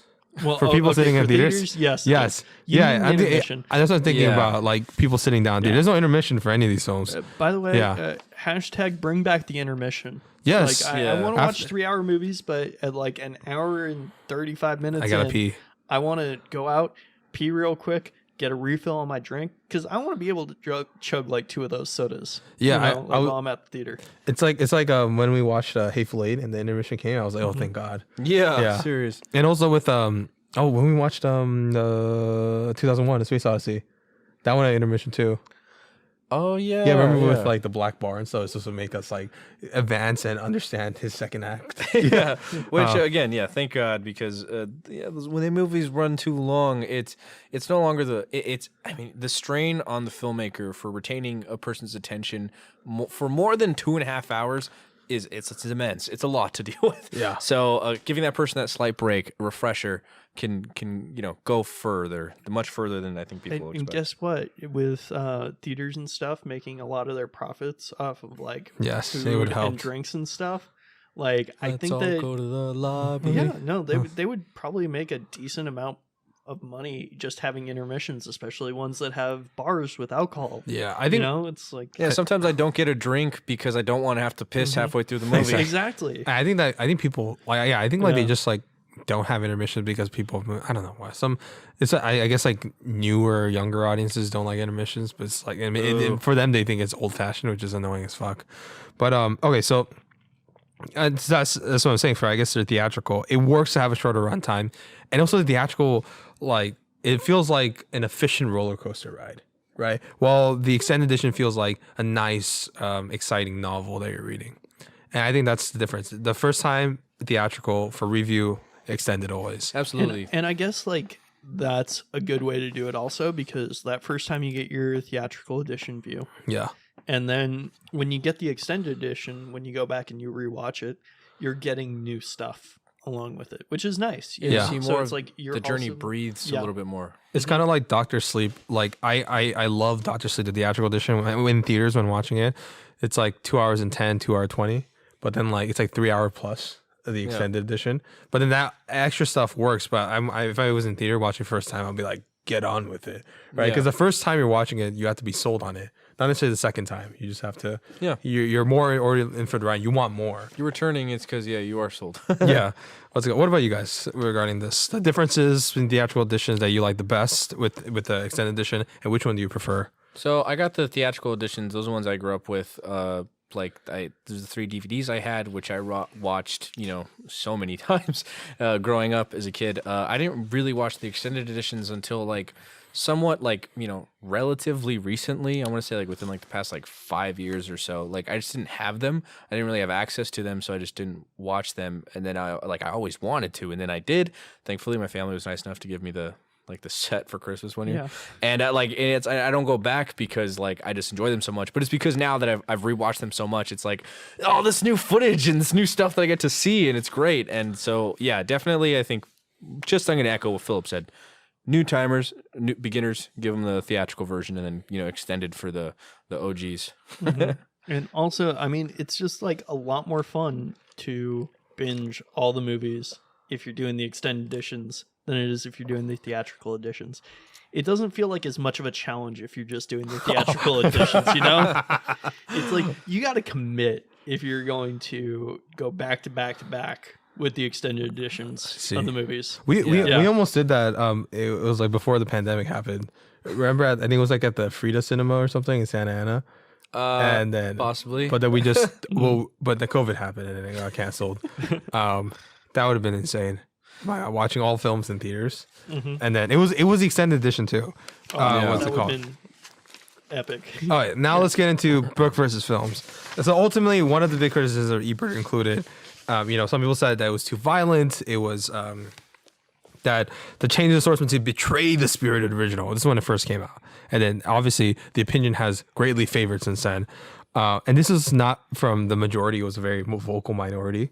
But ultimately, did you guys feel the changes to source material betray the spirit? Did you agree with them? Was it necessary for the book to be more successful to make it more accessible for the cinematic format? And was it faithful enough to satisfy Tolkien fans and ultimately satisfy both fans of the Tolkien material and general audiences? So nowadays, with TV shows and miniseries and stuff like that we've got going, Game of Thrones is a good example of where there's more of the focus on the politics coming out of the book. I think that a lot of the stuff that was cut from the book to be in a movie could have been retained for a TV show. I don't necessarily think that it would have worked for a movie, for some of it, especially because we miss out on a lot of the Shire politics. Right. There's a huge amount of politics that are happening in the Shire in the book that don't get translated over to the movie. Frodo like sells his house. He sells. He his hangs house. out there for 17 years or something at least. Because there's like because one of the big things I noticed in like when reading and you know going to comparisons is that in the movie it's like Bilbo's birthday, the ring threat, Gandalf goes and Gandalf's like, we gotta go. Yeah. But in the book, it's like, okay, let me go. 6 years later, he goes, comes back, checks the ring. Oh, it might be, comes back 12 years later. And I'm like, it's fine for the book, right? Because you want to see, like, it's more realistic in that sense and probably how like long it takes to trek. Yeah. But in a movie, can you imagine just be like, the pacing? That's how you end up with the fucking Hobbit movie. Yeah. That's how you end up with that. There's a lot of stuff that's, alluded to be going on in the background during that time between when Gandalf first discovers, oh yeah, this ring's evil, it's corrupted. The shadow of Mordor is growing. And finally, when Frodo ends up leaving, because he doesn't even originally leave the Shire necessarily. He goes over to another town and moves in, takes on an assumed name. Yes. And they cut out a character named Fatty Bulger. Yeah. Who I remember that. Ends up staying around and basically being the guy who's like, if Gandalf comes by, you need to tell him, hey, we took off. Yeah. And they cut a lot of that out because Gandalf basically says, oh yeah, in like a couple months, start out on your journey. And if you don't see me before then, just go. And that's the last that we see of Gandalf. And they're just waiting there. And you got Merry and Pip and Sam, who Frodo thinks at the time don't understand like what's going to happen, that he's supposed to be leaving. And then you find out, oh yeah, they do. And they've committed that they're going to go with him. And I think that it really shows that sense of camaraderie of the friend group a lot better. Yeah. And I can see why people thought, or Peter Jackson thought that it wasn't quite necessary to have that there. Yeah. But in my opinion, I think that it was a very powerful part of the book. And like we were saying earlier, the hobbits did get a lot more development in the book than they do in the film. Yes, I completely agree with that part being essential to the book. But I guess in Peter Jackson's shoes, in terms of just getting the pacing up and not feeling it like how it did in The Hobbit, many years down the line. I think they do. I think he does a great job of showing the chemistry and the camaraderie between the four hobbits. The hobbits, like almost right away. As soon as they meet and then they hang out and they start going on this journey together, they are going through danger, and it is like it's more just implied that they know that they can't just go home because it's extremely dangerous out there, and they just get swept up in this mission and everything else, which I have not read the books, to be fair, but I do really like that because it feels like they're just like they're just like kind of bystanders. Yeah. But when they make the decision to go on the quest with Frodo to Mordor and everything, that really shows how far of a brotherhood they have formed over the however many weeks or so that they've this journey has just begun, right? And it's like that's great. And then again, ultimately with as Frodo decides to leave, like I said before, that knowing look they give each other, and it's just like, oh man, you get it, It's like that visual storytelling that you can't necessarily. I mean, you couldn't just do it in a book, but it's written. It's just different. It's different because you have to describe it. It's more efficient and it's more quick, and you have to do it in a movie because you don't want with the limits, the time limits of a film. Right there. And in a weird way, it makes more impact, but also a way it loses the context. So I do like it's like a compromise that you have to make, and also that ticking time element of with your MacGuffin, which was the ring. Yeah, I think that was a smart choice to make, so that you constantly feel at every moment the stakes, that there's always this adding mounting pressure. But it always feels like they can't stay in one place for long. Like they got to keep moving. The timing. Right? So Bilbo has his birthday, Frodo gets the ring, and then instantly the Nazgul basically appear. Right? Well, not instantly. I wouldn't say instantly, but yeah. But you know what I mean. Where it's like, okay, so they're leaving and the Nazgul are just chasing them. To be fair, they do have the element that Gollum Schmeagol was tortured and revealed where they were. So that actually made sense why. No, I mean, it made sense, but it did feel a little bit hastier. It's like when somebody turns on the news Yeah. and instantly it's on like the broadcast that they want to show somebody in a film. You know, it's one of those things where it's not really. It's more of a nitpick, and I understand why it's necessary for a movie to have that happen, because you can't have 20 pages just leading up to the thing that you want to have happening with a bunch of boring stuff in a movie. And you also have to engage and entertain your audience like as much as possible. So I understand that part. But do you guys understand what I mean? It feels like it was very like just instantly hit. That's why I'm excited for the TV series where you can luxuriate in details and moments like that from the novel. Yeah, like for example, like that's what I was saying about the TV thing earlier. Like in a TV show, you can really get a lot of that depth and detail. Like saying, I have not read the book, but I've known enough details about it that I know stuff like little moments and characters like the Barrow Wights and everything, which are like the undead, creatures and stuff that the hobbits encounter, and then of course Tom Bombadil, most powerful person in Middle Earth. Quite possibly. Might even be the embodiment of Middle Earth itself. Possibly, but which on the again, film. he served a very important narrative purpose in the book. From what I understand, Tolkien specifically wanted them there as, I think, a reminder, something to like be able to ground the storytelling, to be able to tell them like, look, you're in this giant grand story and everything, this epic is happening and stuff like this, but don't forget, kind of what you're doing it for. This is for home, right? This is for to the love of nature and of yourself and whatever, and to be able to have fun and a good time, and because that's what ultimately kind of matters the most. So like, and it's like with the characters like him, I think it's unfortunate that they were cut out, because again, more I've learned about them and the more I'm like, man, that'd be so fun to see. And who knows, we may actually see them in the series, or at least Bombadil. So that could be really cool. But again, I completely understand why they cut them out, because there'll be 3 chapters devoted to them just hanging out at this guy's house in the cabin while they're being hunted by the Nazgul.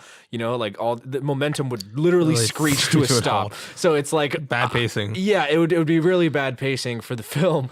But it's just I would like to see it. Sacrifice, but definitely I think a right choice by Jackson. Well, I do really like the line in the book by Gandalf about Tom Bombadil, where he tells Frodo, because Frodo asked him, "Well, couldn't Tom Bombadil like hold the ring?" Like I gave him the ring and he gave it back. Like he was fine with it. He wasn't corrupted by the ring. He could put it on. And Gandalf says, he could hold it for a time, but he would forget about it just as easily. He doesn't concern himself with those types of things and with the ordeals of men. He's a character who's completely lives in the present. Yeah, he's completely separated from the struggles outside of his little patch of the world, which is completely safe. And you could even say that that's kind of he's one of the protecting forces around the Shire too. Possibly. Yeah, because he's a fascinating character, and his origins are so mysterious and interesting. That he's my favorite so much character. debate. But that's also why I think it was good that they didn't have them in there, because that would have been like, what the fuck? And that would have been just so much extra time. Yeah, to add it to the film and stuff like that. And I mean, I guess how are you going to explain Tom Bombadil in a movie? Yeah, and even if you hard to did, do. that's like a whole 30 minutes, and you also have to. And more time to the future ones. They're gonna be like, "Why happened to Tom Bombadil? It's not satisfying that he's not in every film." And there would of course be a million people being like, "Why didn't they just give the ring to Bombadil? Exactly. Why didn't they just fly the rings to Mordor?" Gandalf explains that in the book. He's like, I know, I get that, but people are gonna be like, "That's a bullshit excuse." Yeah, I swear, dude. I remember watching this movie with someone who had never seen him before, and they were just like nitpicking and asking questions the whole time. Why are the Eagles? I'm like, why don't they ride the Eagles? Or like, wait, why didn't they, like when they're like in Khazad-dûm, they're like, why don't they just throw the rings down into one of those cliffs or whatever? Like then they'll just be gone, right? Like it won't be a big deal. It's like, isn't like lava down there? And it's like, shut the fuck up. That's not how it works. That's not how it works. God damn it! Like I said, it's a magic fucking ring. It can only be destroyed in one specific place. Yeah, like the obviously ring of it's power not. wants to be found. It will literally make the earth move around. And to silence the Eagle haters, explain the Eagles, Ron. I know you've been waiting for this moment. Okay, so if the Fellowship were to just decide to just ride on the Eagles and just fly into Mordor. First of all, the Eagles are their own very like sentient beings. They have like their own thing. They try to stay out of the affairs of Middle Earth, although they get involved a curious amount. But if they were to just go straight up fly into Mordor, Mordor is an entire fortress. There is an armies tens of thousands of orcs and the fell beasts that the Nazgul are flying on and the ring of Sauron, and it's a fucking volcano. Like, there is a lot of possible defenses that Sauron could whip up within that second, and like easily instantly kill the eagles. Yeah, just kill the eagles, and then boom, you just given him the ring. Like, you just cut the entire story down, and for nothing, And they would all also- just fucking die. And also the eagles are like, also for thematic purposes why they're there, and also too, the eagles, like, hence they're sentient beings, right? Yeah. They're probably like, have you noticed they only come when it's they're probably not gonna die. Yeah, they know when, like, okay, they have very good timing. So they're just like, now's a good time. Okay, like, I'm not going to sweep in. We're not going to attack Isengard with our eagle army. No, they're just going to sweep in and save Gandalf, get him safe, and they're like, okay, we're good. That's kind of it. and I mean, if you read the books, I mean, the eagles aren't necessarily friends of the Fellowship or friends of Gandalf. They're friends of Radagast, right? Yeah, they're And it all nature comes down to, spirits, pretty much. basically, when Radagast calls them, then they do come, but that's about it. Which is why I was glad that Radagast appeared in The Hobbit, even despite how maligned those films are. Yeah, I mean, he's a very important character, and he gets mentioned in The Lord of the Rings. Right, but not physically appear. And also, I don't believe that the Eagles, there was a lot of politics in the book. Yeah. And the Eagles have their own internal politics and reasons why, they weren't going to move quickly.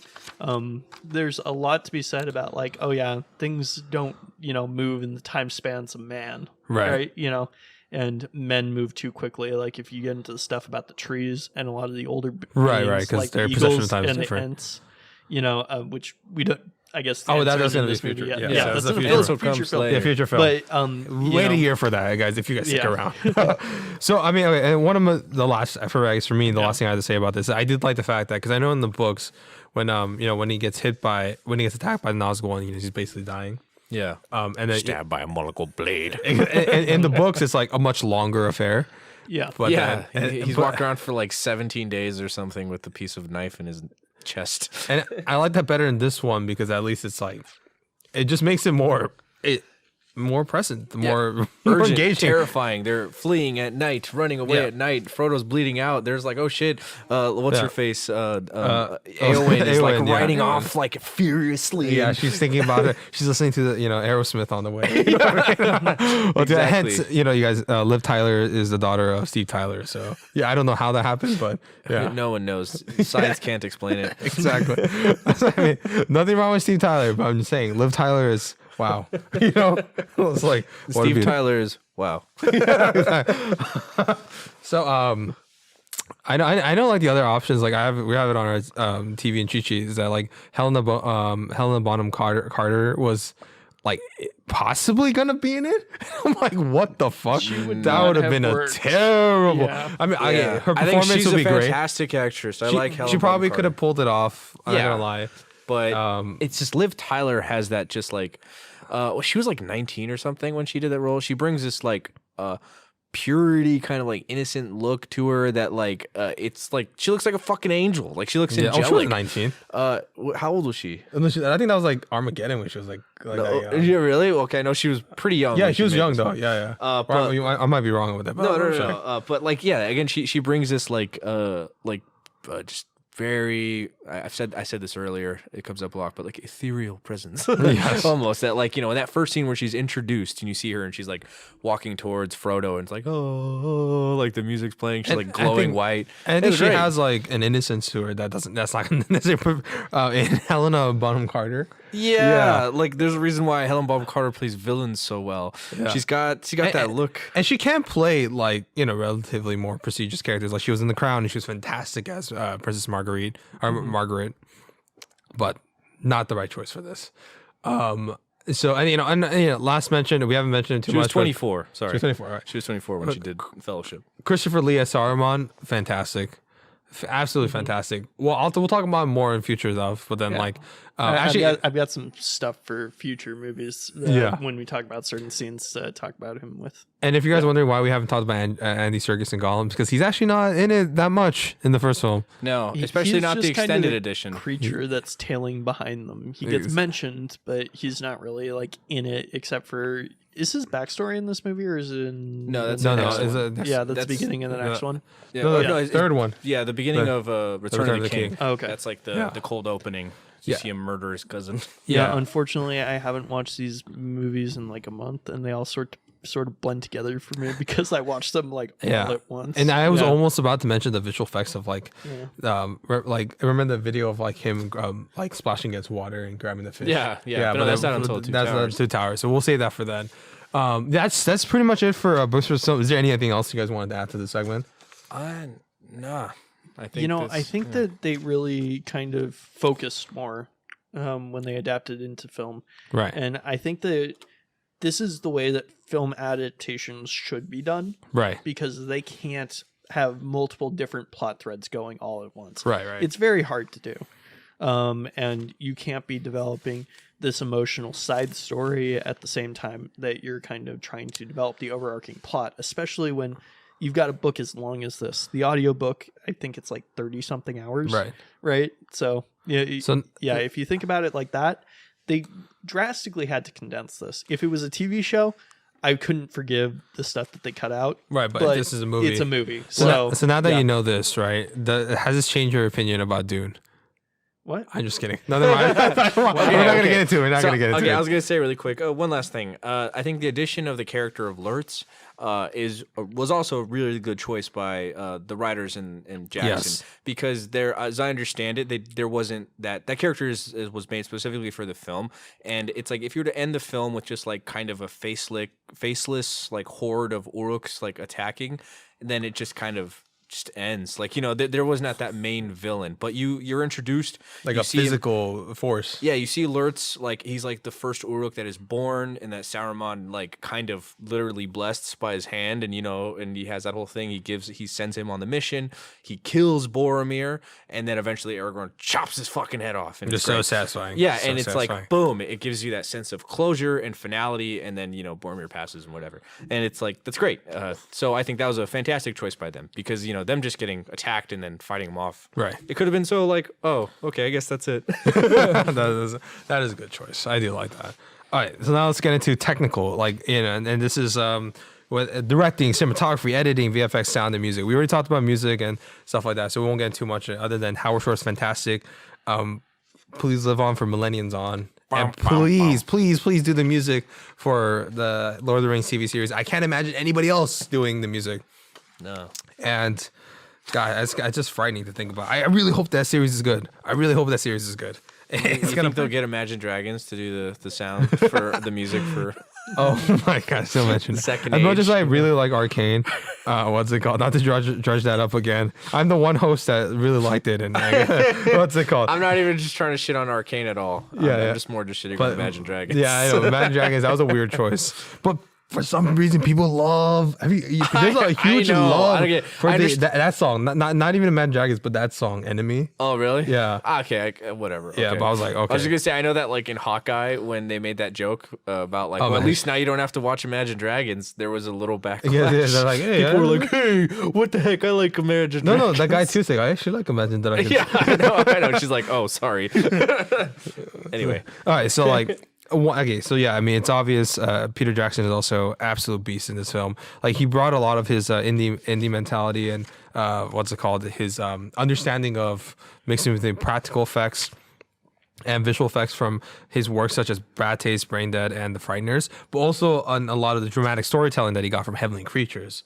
And if anything, in some weird way, he seems like an odd choice, but all those ingredients were there, like understanding of practical visual effects. Because also The Frighteners was kind of revolutionary at the time with the way they incorporate visual effects with the production design they did. Then it's over. Yeah. And then wait, no, is that Dead Alive? No, it doesn't. That's not. Yeah. But and then with Bad Taste and Brand Dead was his him able to make a movie on a very small budget, right? And then working on that indie style mentality. And Heavenly Creatures is where he exercises his dramatic muscles and how to tell potent character drama and interweave, different characters and, focus and bring out drawing emotions, blah, blah, blah. So in a weird way, it made sense he was a director. I'll be honest, if I was a financier, I'll be like, oh, like, okay. This guy? Okay. Well, I mean, he's what good. This shows is that Hollywood can take a chance on people who have done amazing indie films and amazing smaller films. Well, and take a chance on them to do these big budget, showy movies. That's what Marvel does, Marvel though. would be so proud. Yeah, but I mean, there's a lot of. Okay, but the thing with Marvel is there's a lot of corporate. I regret mentioning it. I mentioned it. Oh, go on. No, but there's a lot of corporate control on top of that, and that's the bigger issue there. Okay, yeah, that's a whole separate thing. Yes, that's a whole separate thing. You shouldn't have brought it up. I shouldn't have brought it up. I'm sorry, I can't help myself when it comes to shit talking Marvel. Unfortunately. Okay, let's not use those words, please. Okay, I immensely regret it as the words came out of my mouth. But yeah, I think that was pretty bold and the right choice, and I'm glad that he was able to do this. And then the way, obviously. His cinematography, working with Andrew Leslie, by the way, who was also RIP, absolute fantastic work. I think he won the best cinematography only, I think it might have been all three. Oh no, twice for Fellowship of the Ring and Return of the King. Which is incredible because the cinematography, the amount of technical skill that is on what's it called, on display here. It's pretty insane.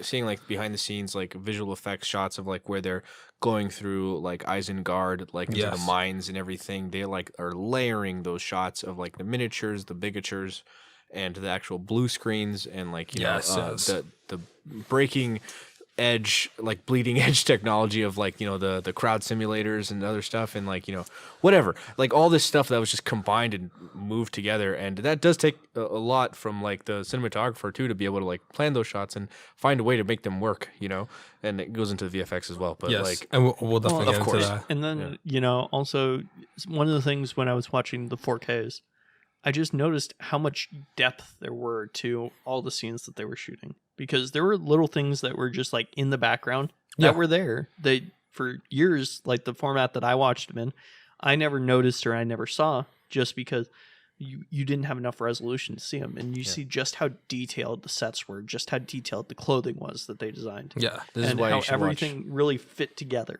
in terms of costume design, in terms of makeup, in terms of set design. And just shooting and lighting and all that stuff.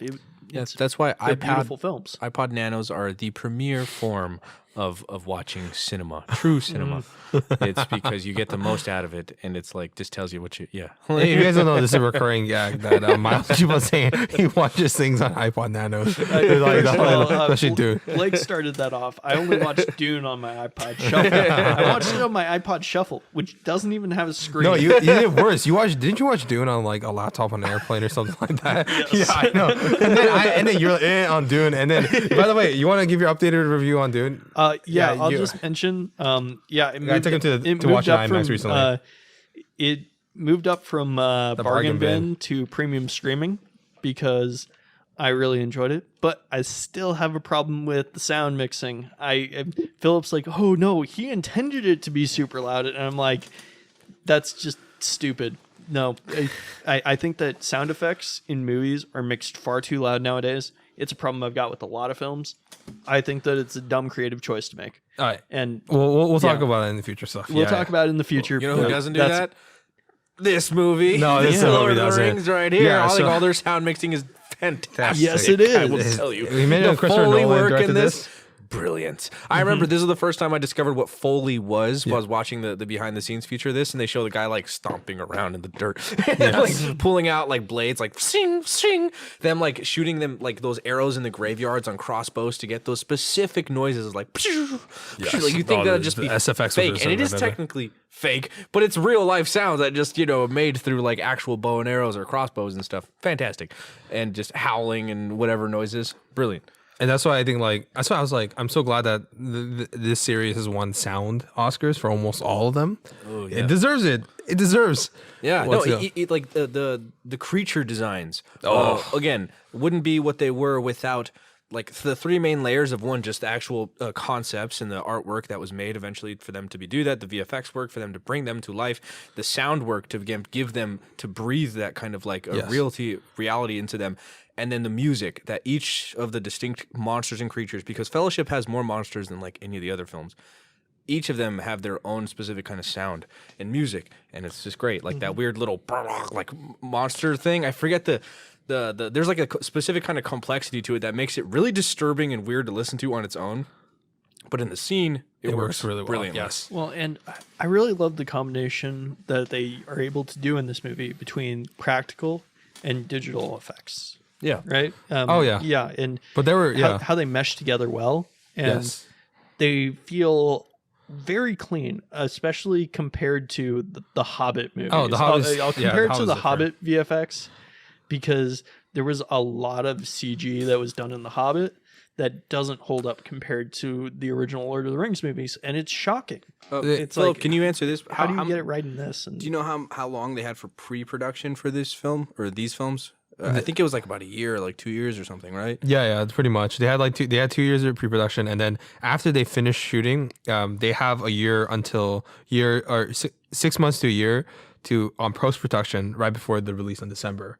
Yeah, so which is great. And I know that the Hobbit films had like none of that. None of that. They were like starting the movie before they were really done with like anything. Yes. And it's like they were just, again, like we say, like this film is one of the instances where they're like laying out the tracks underneath them as they were going, but it still managed to work. The Hobbit films is a result of where all the fucking falls off the the rails.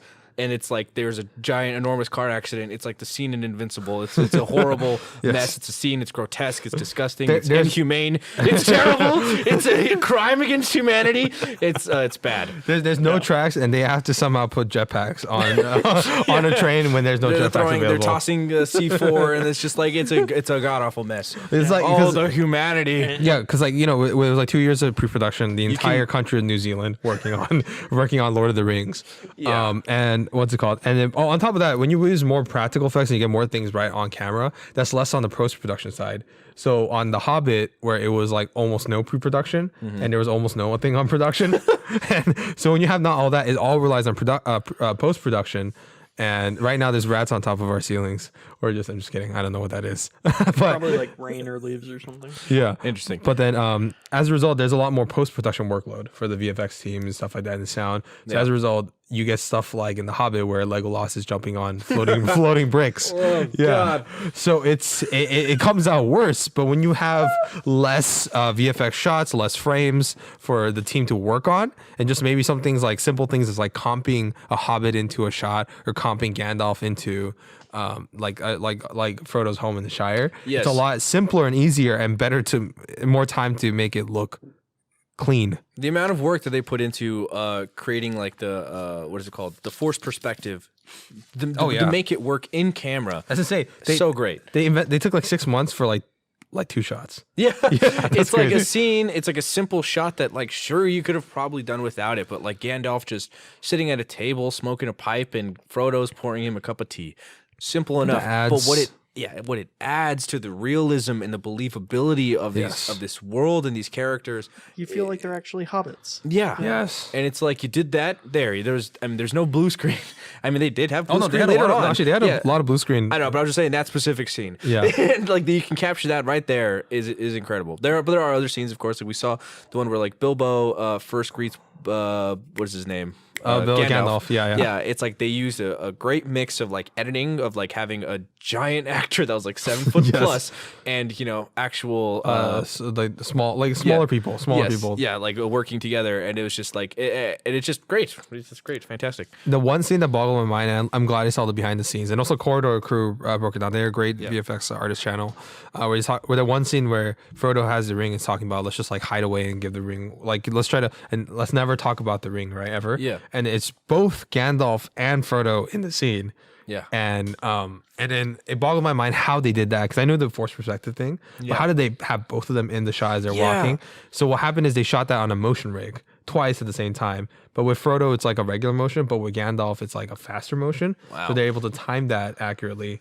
And while they're shooting it, they have the footage of the other actor overlaid on top of it. As I was rewatching it again for this review, that specific scene, I was like, again, because like I had seen the other stuff behind the scenes, but like they explained most of those shots, and I was like, okay, it's cool. But that one in particular, I was like, how the fuck did they do that, man? Because that looks so good. Because again, with like Bilbo and Gandalf when they first meet, they can each have like their back to the camera at some point, and it's easier to cheat that.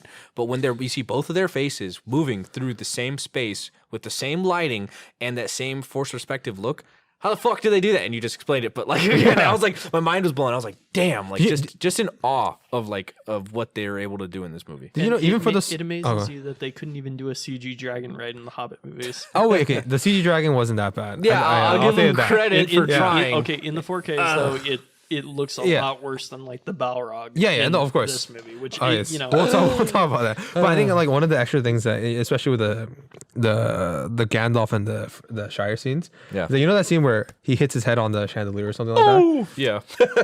Which, by the way, the other one where he accidentally hits his head on the I think like the plank or something. That was like complete accident, and they just left it in. I've seen the memes where they're like the most powerful thing in the entire Middle Earth is this one being. It's able to fuck with Gandalf. He's like, oh fuck. So like when he hits the chandelier, that was actually planned. That was like not by accident. And how they did it is that they actually made that chandelier and him on a blue screen, and they had to make the exact same replica of that, but like much smaller. But also had extra details because when it's smaller, it looks different. Yeah, on the same thing, and they had to comp it back in. And then it's just like insane stuff like that, just so that he could bump his head on a chandelier. It's like you like some people lost 3 months of sleep just to put that on the scene. I love the dedication. It was incredibly necessary though, because I feel like the world building would be seriously deteriorated if you didn't have that. Of course. Yeah. You know? Oh, and the cave troll. Like you see the segment on the cave troll on the video that I sent? I don't believe I did. No. That one is crazy. So the thing is, in 2001, there's no such thing as Cinema 4D. There's no such thing as Blender or whatever programs Unity and Weta and ILM are using. So they didn't have advanced 3D models, right? So they couldn't make the textures they have on the cave troll. So you know how they got the textures and stuff like that? Oh. So they just had a guy build like some 12-foot cave troll and every single detail and every single wrinkle, and they just 3D scanned it in. Wow. Yeah, and then they just used that and animated it. And again, you look at it now and it holds up. I mean, of course, there's some things that didn't quite age as well, like kind of rubbery.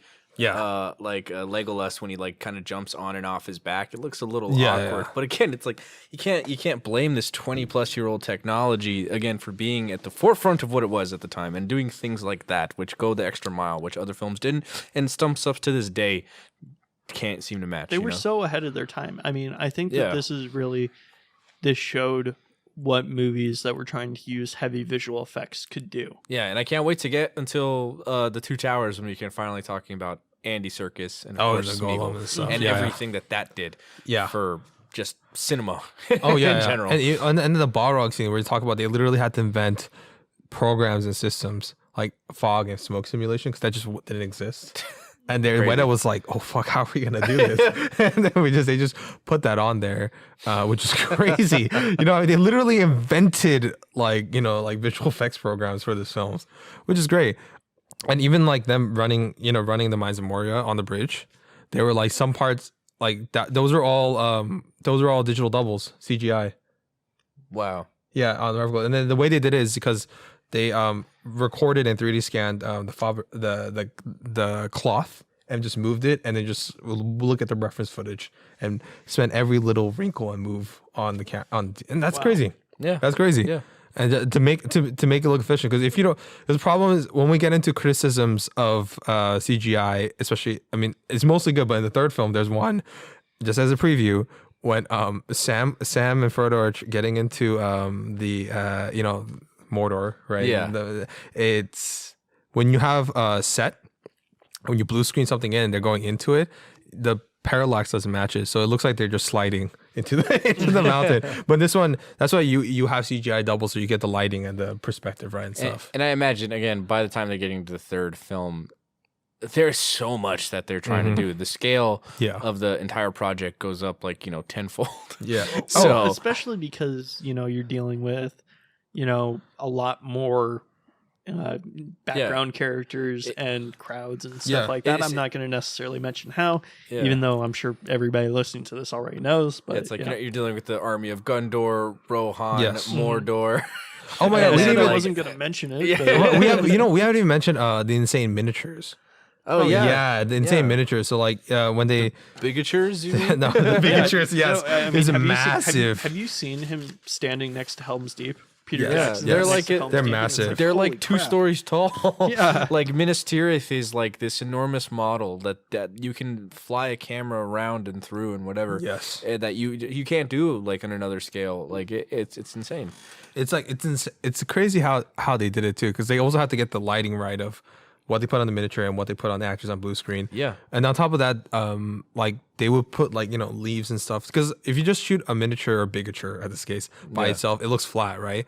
So they made sure to shoot a bunch of people walking at specific moments in the backgrounds of like whether it's Rivendell or whether even in some places in Hobbiton or the Mines of Moria or Isengard. And they just comp them into certain shots to make them feel alive.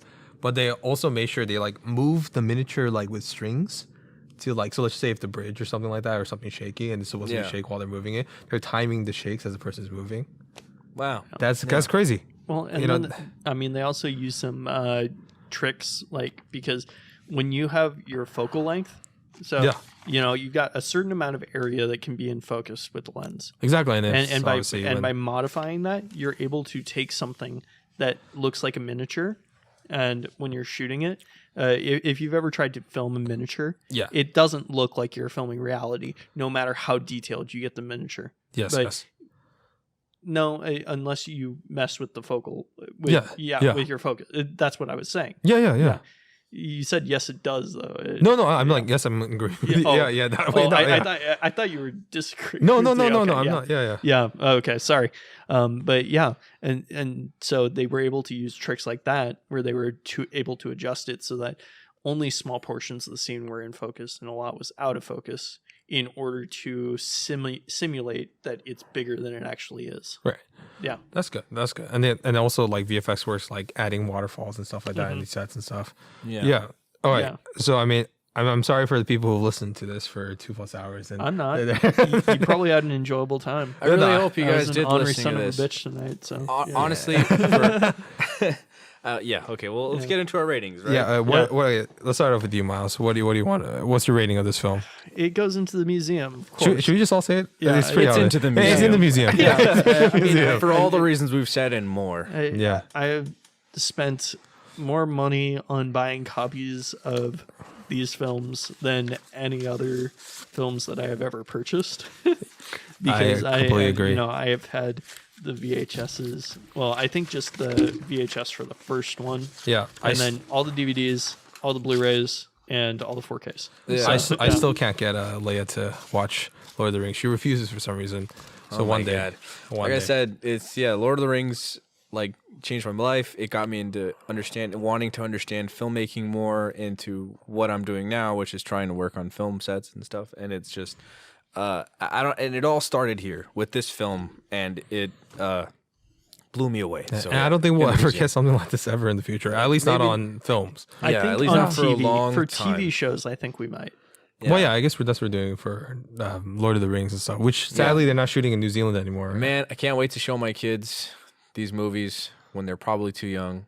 Yeah. Just because they're scary. We didn't really talk about that. But this first one especially is the most scary one. Like it's creepy. There's a lot of like, you can see Jackson's like horror kind of roots come out like sometimes, where it's like the way the Nazgul are played. true, And that's again, true. like there's a lot of It's scary, but it's good. creepy. It's good Yeah. trauma. It's good trauma. it's good- I was it's good 5 when I trauma. watched this. You guys could watch. I was like fucking like born when Fargo came out. You guys could watch this. So yeah, guys, let us know what you think. Please, like, there's so much to talk about when it comes to Lord of the Rings, and we would love to talk to you about it in the comments section. So please, give us your thoughts on this film. What did it mean to you? What does it still mean to you? Has it changed over time?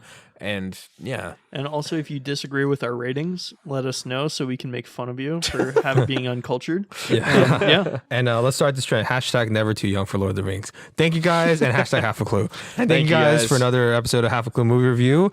Stay tuned for our next episodes. We'll be signing about new upcoming properties and older classic films. Yeah. That's to say. And also, Oscar season's heating up, so we will be covering that immensely. Thank you guys. What's your Oscar favorite? Let us know. Bye. Bye.